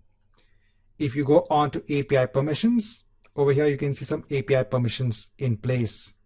So now I'll go on to my program and let me go ahead and publish this onto Azure. So I'll go ahead and choose Azure, go on to next. I'll choose Azure App Service, go on to next. I'll go ahead and now choose our new Azure Web App and hit on finish. I'll then go ahead and hit on publish. Now let's wait till the publish is complete. Now once the publish is complete, it's going ahead and launching the website. So now over here, I can go ahead and choose one of my existing users. I'll go ahead and enter the password. Over here, it's asking for the application permissions. I'll go ahead and hit on accept.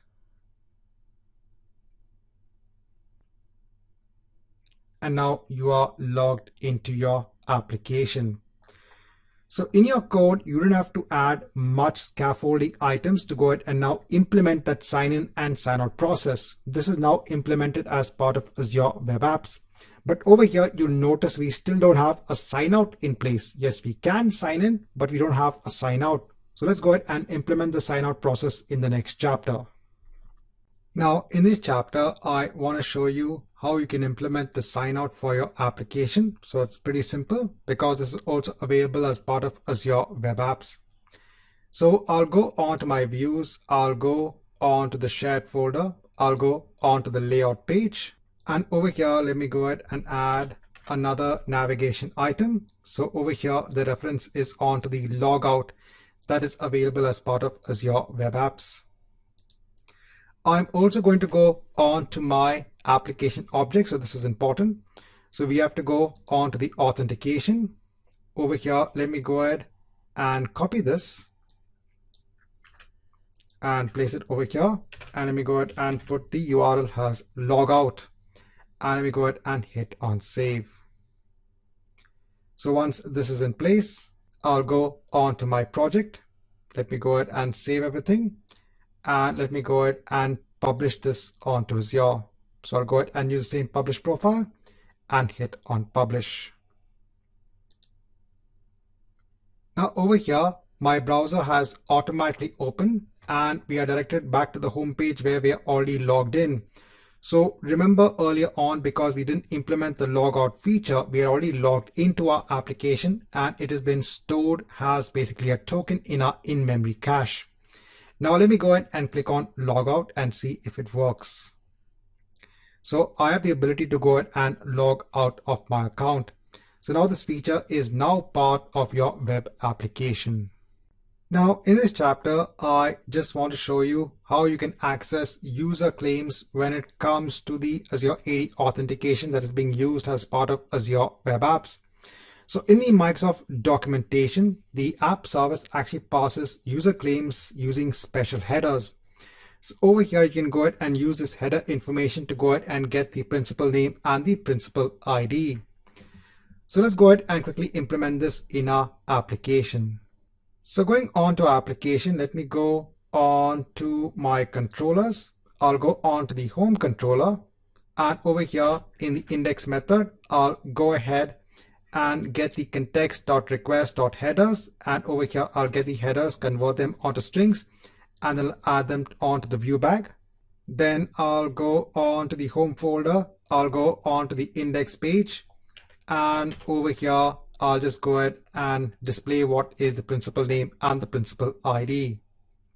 Let me go ahead and save everything, and let me go ahead and publish this onto Azure. So I'll go ahead and hit on publish. Again, let's wait till this is complete. Now, once the publish is complete, it's going ahead and now launching the website again. I'll go ahead and again choose my user.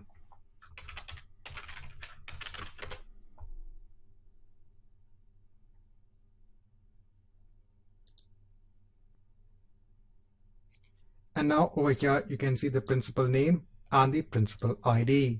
So in this chapter, I just want to show you how you can get the user claims in your application. Remember, this is the case when you're going ahead and using the inbuilt Azure AD integration that is available for Azure Web Apps.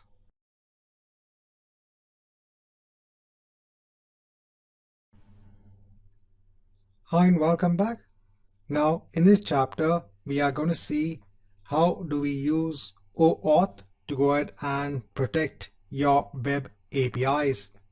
So I said in today's world, if you want to go ahead and expose a functionality, a service basically, you'll go ahead and expose it via an API.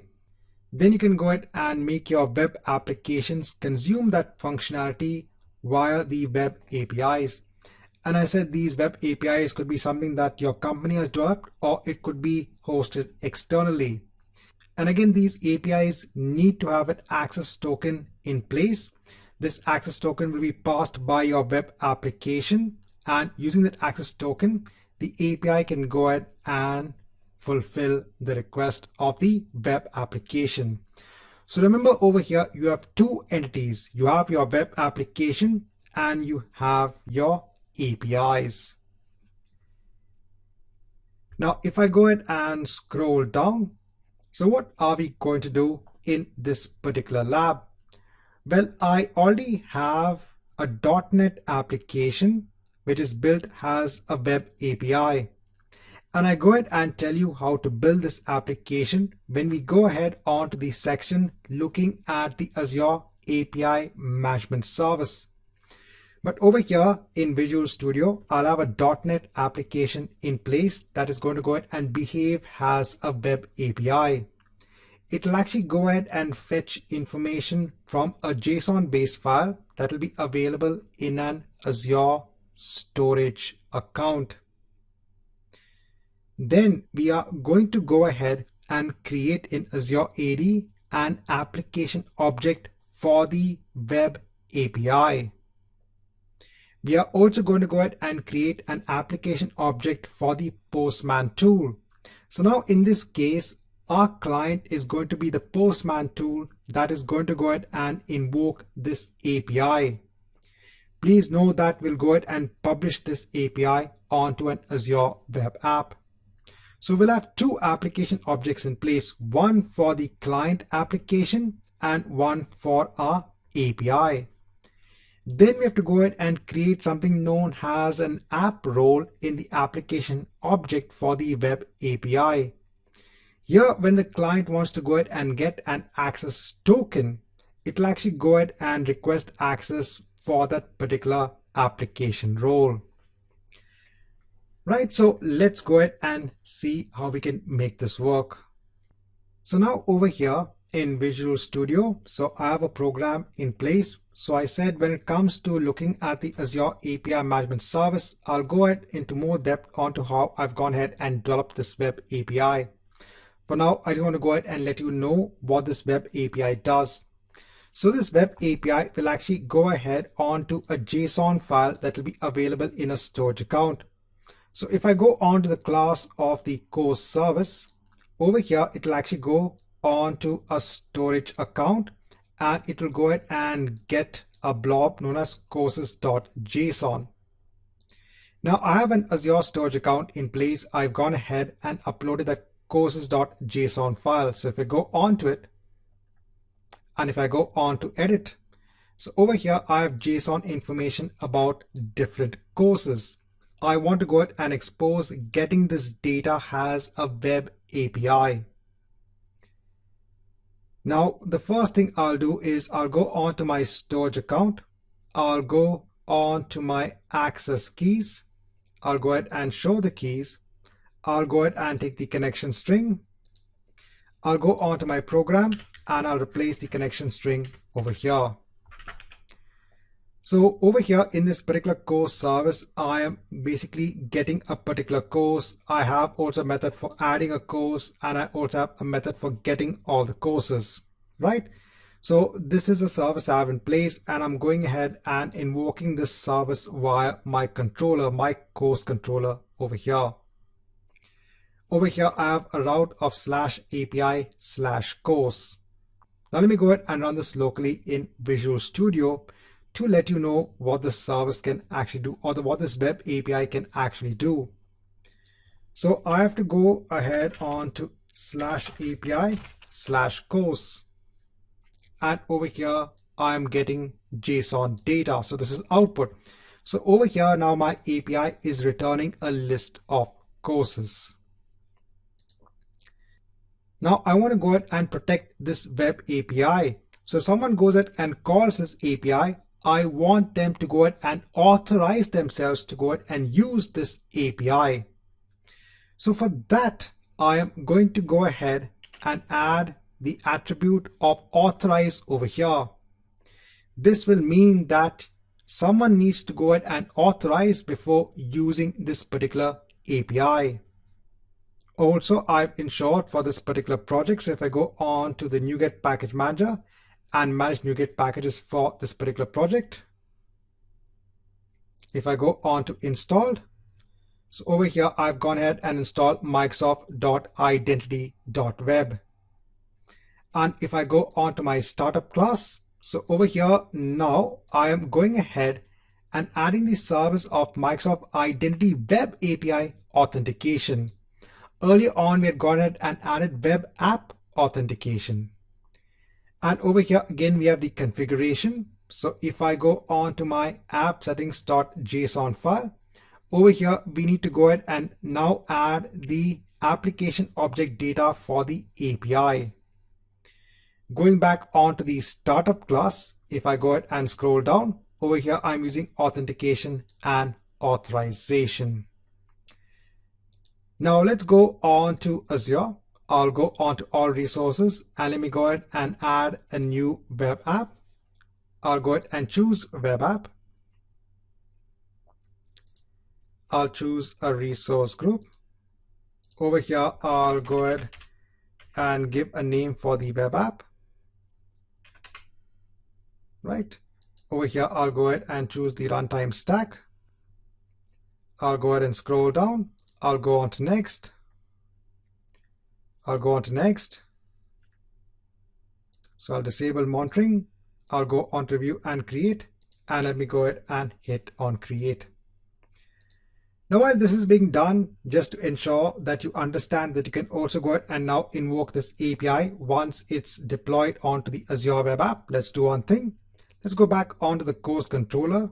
Over here, let me go ahead and again comment out the authorization attribute over here. Just waiting for the deployment of my web app so I can see that it is deployed. So I'll go ahead onto the resource. Now I'll go on to Visual Studio. I'll go onto my project. I'll right click and I'll hit on publish. Over here, I'm going to go ahead and create a new publish profile. So I'll choose Azure. I'll go on to next. I'll choose Azure App Service, go on to next. I'll choose my web API and go ahead and hit on finish. Then I'll go ahead and hit on publish. Let's wait till this is complete. Now once the deployment is complete, so we'll be directed on to the home page for the web application. So I'll go ahead and copy the URL. I'll go on to the Postman tool. I'll go ahead and create a new request. So I'll place it over here. I'll go ahead and put API/course. I'll go ahead and hit on send. Right, so over here we are getting the data. Now let me go ahead on to the course controller. I'll go ahead and uncomment the authorize attribute. I'll go ahead and save everything. And now let me go ahead and hit on publish. I'll go ahead and use the same publish profile. Now once the publish is complete, I'll go ahead and close the browser. I'll go on to the Postman tool and let me go ahead and hit on send. And now over here, I'm getting a status of 401 unauthorized.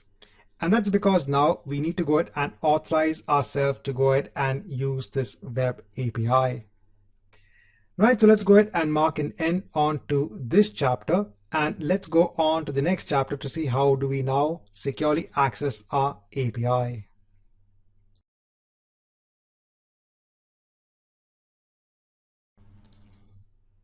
Now, in the previous chapter, we had gone ahead, we had our web API in place, and we've gone ahead and published it onto our Azure web app.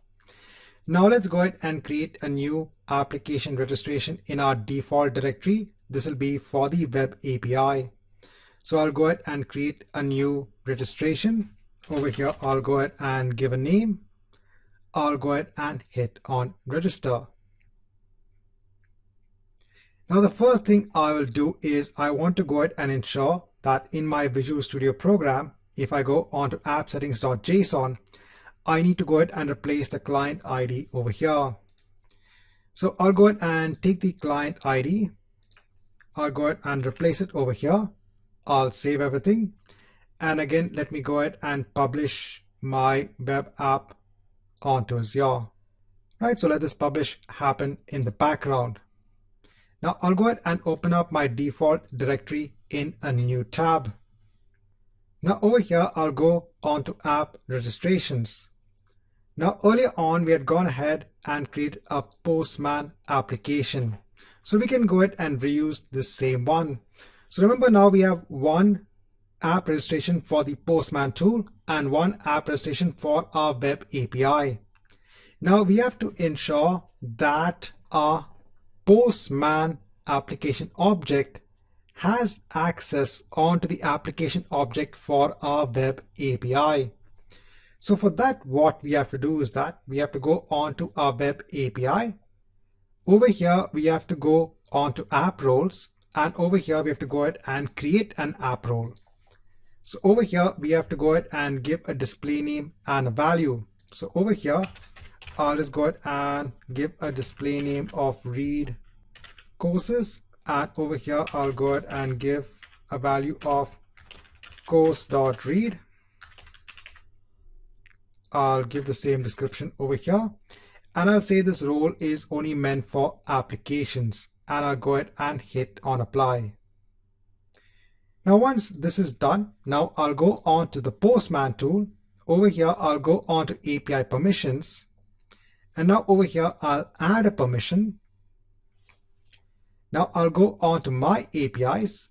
Over here, now I'll go ahead and choose my web API application object. And over here, now I can go ahead and choose application permissions. And over here, I can see that permission which I just created, that app role which I just created of course.read. I'll go ahead and click on add permissions. And over here, let me go ahead and grant admin consent for the default directory. So over here, what have we done? We have now gone ahead and exposed a permission for our web API via an app role. The reason we're exposing an app role is because we want to go ahead and have application permissions in place and not delegated permissions. Then in the Postman application object, we went ahead and added that permission for the web API. Now I'll go on to the Postman tool. The first thing we have to do is to go ahead and get an access token. So this is more or less the same. We have our token endpoint. Now in the body of the request, the grant type is client credentials. The client ID and the client secret are that of our Postman application object. So if I go on to the overview, let me take the client ID. I'll paste it over here. I'll go on to my secrets. Let me go ahead and just create a new secret.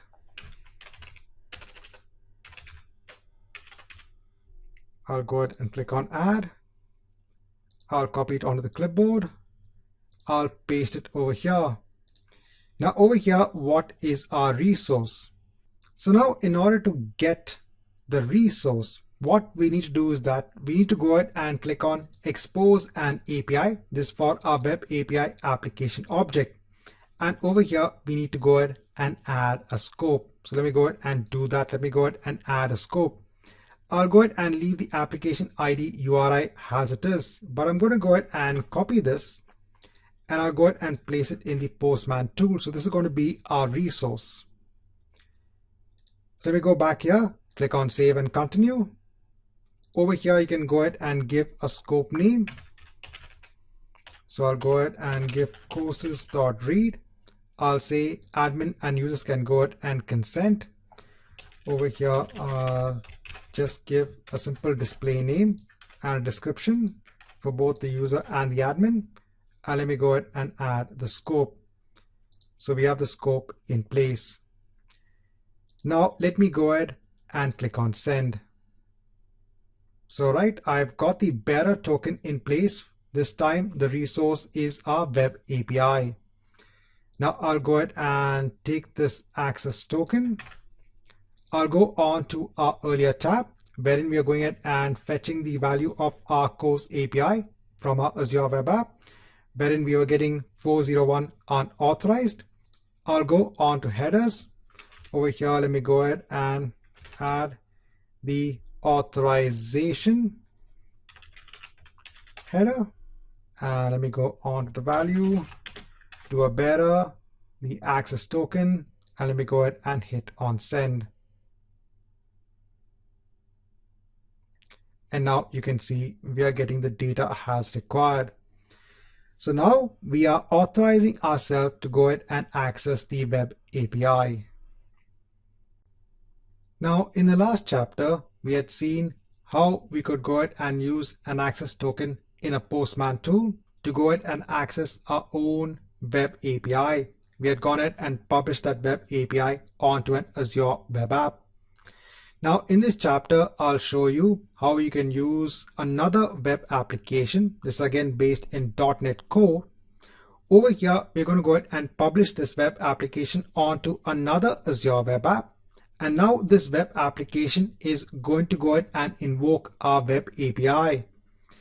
And this web application itself also uses authorization.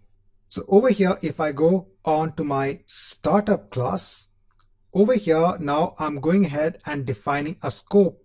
And this time in the scope, I need to go ahead and define the scope of my API. Now, how do I get this? Now in the last chapter, we had gone ahead and exposed an API. So now we need to ensure that we take that scope. I'll copy it onto the clipboard. Remember, this is for our web API application object. I'll go on to Visual Studio and let me go ahead and replace it over here. So now our scope is basically our web API. We again have the identity web app authentication in Azure AD. Again, getting the token all remains the same. I'll go on to the app settings.json file.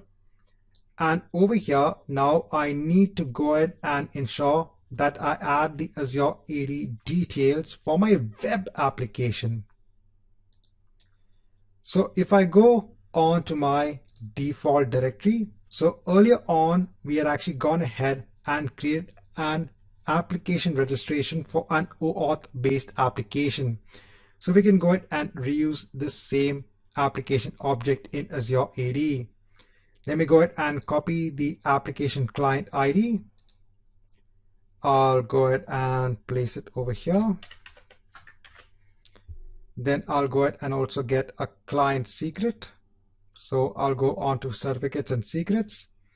Let me go ahead and generate a new secret.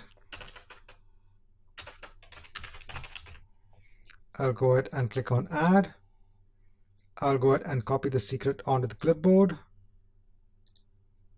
I'll go ahead and paste it over here. I'll go ahead and save everything. I'll go on to my home controller. Now over here, since we are going ahead and performing authorization at the startup class level, I don't require it over here. I'm getting the token. Over here, I need to go ahead and get the same scope again. So I can go on to my startup class. Let me go ahead and copy the statement. Go back onto my home controller. I'll replace it over here. Again, I'm going ahead and getting an access token. Now this time I want to go ahead and invoke my API. So for that, I'm using the HTTP client class to go ahead and send a request. Then I'm getting the response back and I'm setting it onto the view bag basically as content. And then I'm going ahead and displaying that content in my index view over here. So let me go on to the home controller. Let me ensure that the web app URL is correct. So I could go on to the Postman tool. We had gone ahead and invoked the URL. So let me go ahead and copy this. And let me go ahead and replace it over here. Right, so this is in place. Now, let me go ahead and create now a new Azure web app for hosting our web application. So I'll go ahead and choose web app. I'll go ahead and choose an existing resource group. I'll give a unique web app name. I'll choose .NET Core. I'll leave everything as it is. I'll go on to monitoring. I'll disable application insights, go on to review and create. And let me go ahead and hit on create. So now over here, remember what we are trying to achieve. So we had our web application, which is now going to be published as an Azure web app. We already have our API, which is also published onto a separate Azure web application. We already have an application object for this, and we're reusing one of our application object for our Azure web app. Now, when a user logs into our Azure web application, we want to ensure that the access token for this user will have the ability to go ahead and access our web API.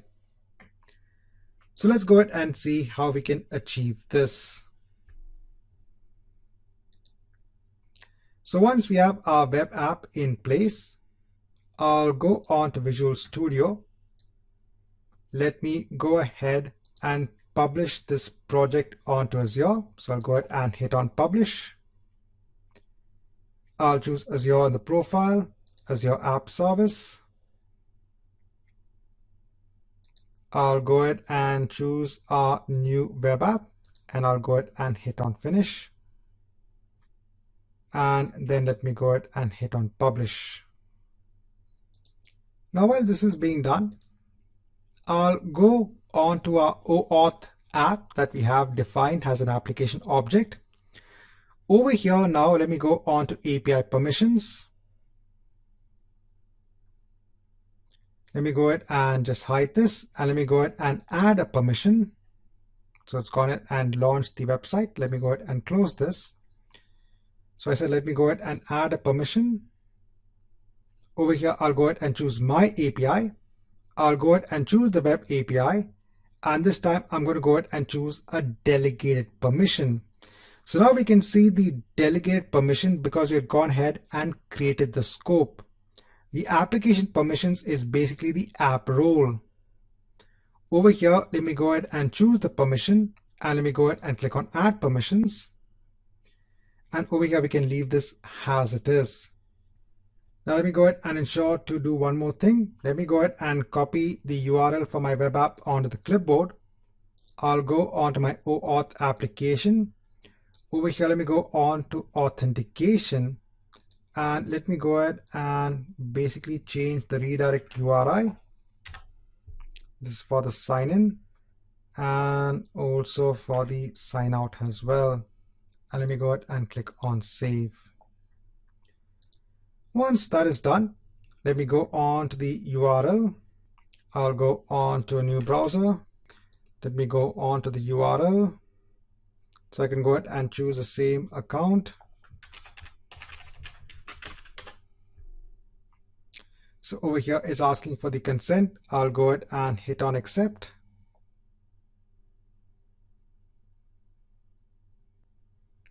And now over here, you can see the content of the API. So now our web application is going ahead and making a secure request onto our API.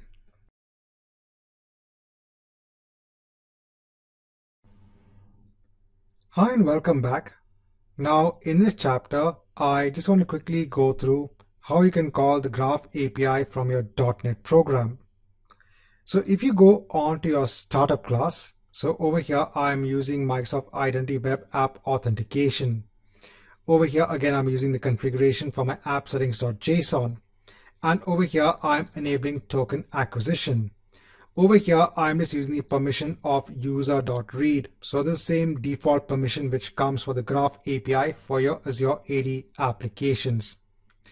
Now you could also go ahead and make use of the Graph service which is available for .NET Core. So over here, you can go ahead and use a Graph service to make use of the Graph API. Over here, we have a separate section in the app settings.json file. So if I go on to my app settings.json file, over here, I have the base URL for the Graph API. And over here, now I need to go ahead and add the Azure AD configuration. I'm going to go ahead and make use of an existing application that we already have defined in Azure AD. So over here, let me go ahead and take what is the application ID. I'll go ahead and copy it onto the clipboard. So I'll go ahead and place it over here. Then in terms of the client secret, let me go on to certificates and secrets. Let me go ahead and create a new secret. I'll go ahead and click on add. I'll go ahead and copy the secret. I'll go ahead and replace it over here. Then I need to go ahead. Let me again just go on to the properties, onto launch settings. So over here, let me go ahead and ensure that I have the same sign in and sign out URL. So I'll go on to authentication. I'll go ahead and replace it over here as localhost and the port number, and the same thing over here as well, localhost and the port number. And let me go ahead and hit on save. Now if I go on to my controller, so I'll go on to my home controller. So over here, now we can go ahead and make use of the Graph service client class that allows us to go and interact with the Graph API. Over here, I can go ahead and actually request the details about the logged in user, and then I can go ahead and display the name of the user. So again, I'm adding it onto the view bag. And if I go on to my index page, over here, I'm going ahead and displaying the username. Again, remember, if you go on to your API permissions, this program is dependent upon this user.read delegated permission. So let me go ahead and run this program.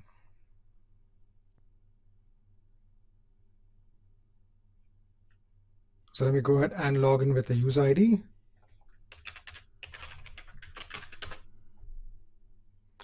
So over here, again, the consent onto the permissions. I'll go ahead and click on accept. And over here, you can see the name of the user. So again, in this chapter, I just want to go ahead and show you how you can make use of the Graph API from your .NET Core application. Now, in the last chapter, we had looked at getting the group IDs basically in the claim in the ID token. Now, in this chapter, I just want to go ahead and give a note on other claims that you could also go ahead and send as part of the ID token. So if I go on to token configuration, right, so we have our group claims in place. Now, if I go ahead and click on add optional claim, over here, you can go ahead and decide on the token type. So let's say you're choosing the token type has the ID token type. Over here, you can see that you have other claims that can also be sent as part of the ID token. So let's say you want to go ahead and get what is the value of the email of the particular user. You can go ahead and ensure that is sent as a claim. So over here, you can also go ahead and decide what are the additional claims that you want as part of the ID token. Let's say the application wants to go ahead and make use of these values in, let's say, subsequent sessions or subsequent requests. It can actually go ahead and ask for these claims if they've been defined over here. So you can go ahead and decide on the token type, and then you can go ahead and decide on the claim itself. So these are additional optional claims that you can go ahead and send across in your tokens.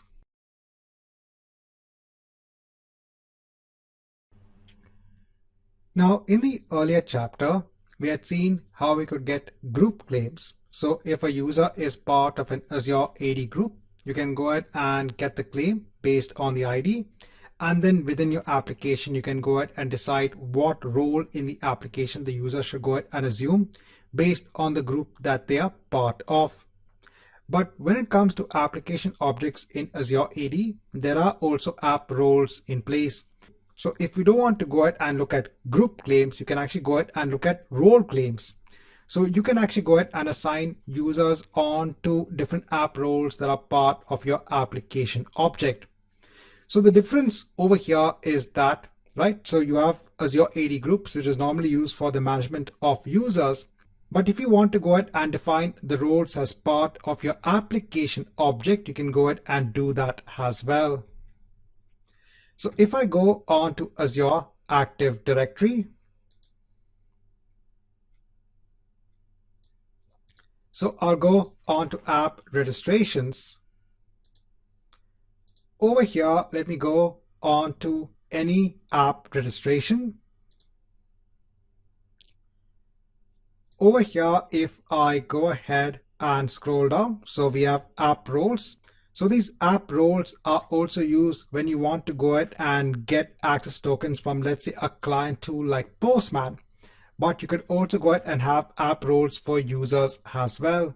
So for example, if I go ahead and create an app role, so over here, I can go ahead and give a name for the role, the display name. I'll give the same value and the description as well. And over here, I'll say this is only now applicable onto users and groups. And let me go ahead and click on apply. So now I've gone ahead and ensured to have this app role in place. If I go on to the manifest file, over here, if I go ahead and scroll down, you can see app roles. Over here, you can see allowed member types. And over here, you have the user. Right, so now that we have this app role in place, so over here, I have one of the simple applications which you have seen before when it comes to logging in a user. Over here, let's go ahead and add the different details in our app settings.json file. So firstly, I'll go on to the overview. I'll take the application ID. I'll go ahead and copy it over here. Let me go ahead and also quickly generate a secret. I'll go ahead and click on add. I'll go ahead and copy the value. Let me go ahead and place it over here. Let me go ahead on to the authentication. So over here, I already have a web platform in place. Over here, let me go ahead and change it on to localhost. And over here for the port number, I'll go on to properties, launch settings. I'll take the port number over here, replace it. Let's do the same for the sign out URL as well.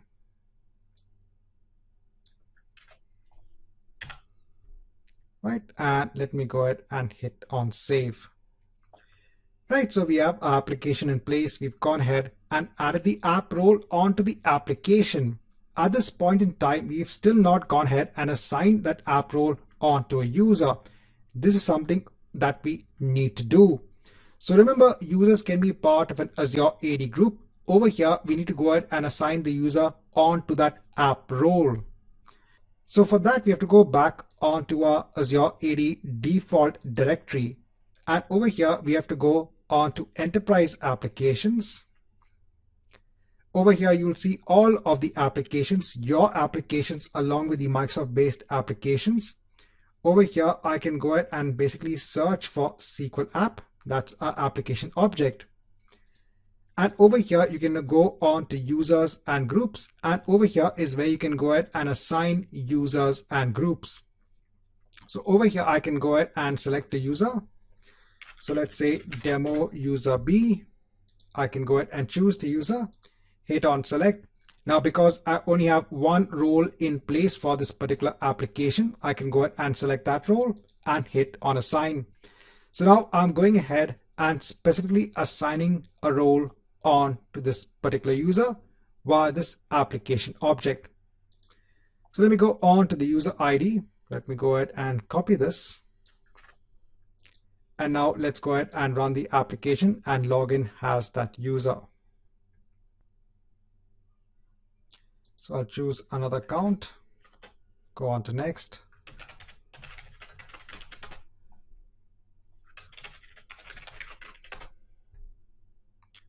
Go ahead and click on accept. So this program will actually go ahead and display all of the claims. And over here, you can see you have a role claim in place. And over here, you can see the claim value itself. So now instead of actually going ahead and depending upon the Azure AD group ID, over here, you have the claim value in clear text. What is the value itself of the claim? So this gives you a much more readable way in using this claim value to go ahead and assign roles onto users.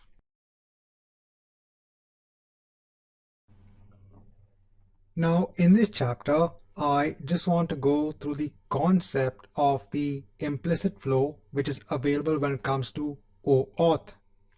Now earlier on, we had looked at a .NET application which was using the code grant flow. So over there, we could go ahead and use that code grant feature because in the end, our .NET application would be hosted on an environment that could go ahead and make a secure call on to the token endpoint to receive an access token. But let's say that you have a web application, a client application that's based on, let's say, JavaScript, AngularJS. So in this case, everything is on the client machine itself. Everything runs in the browser. There is no server component in place.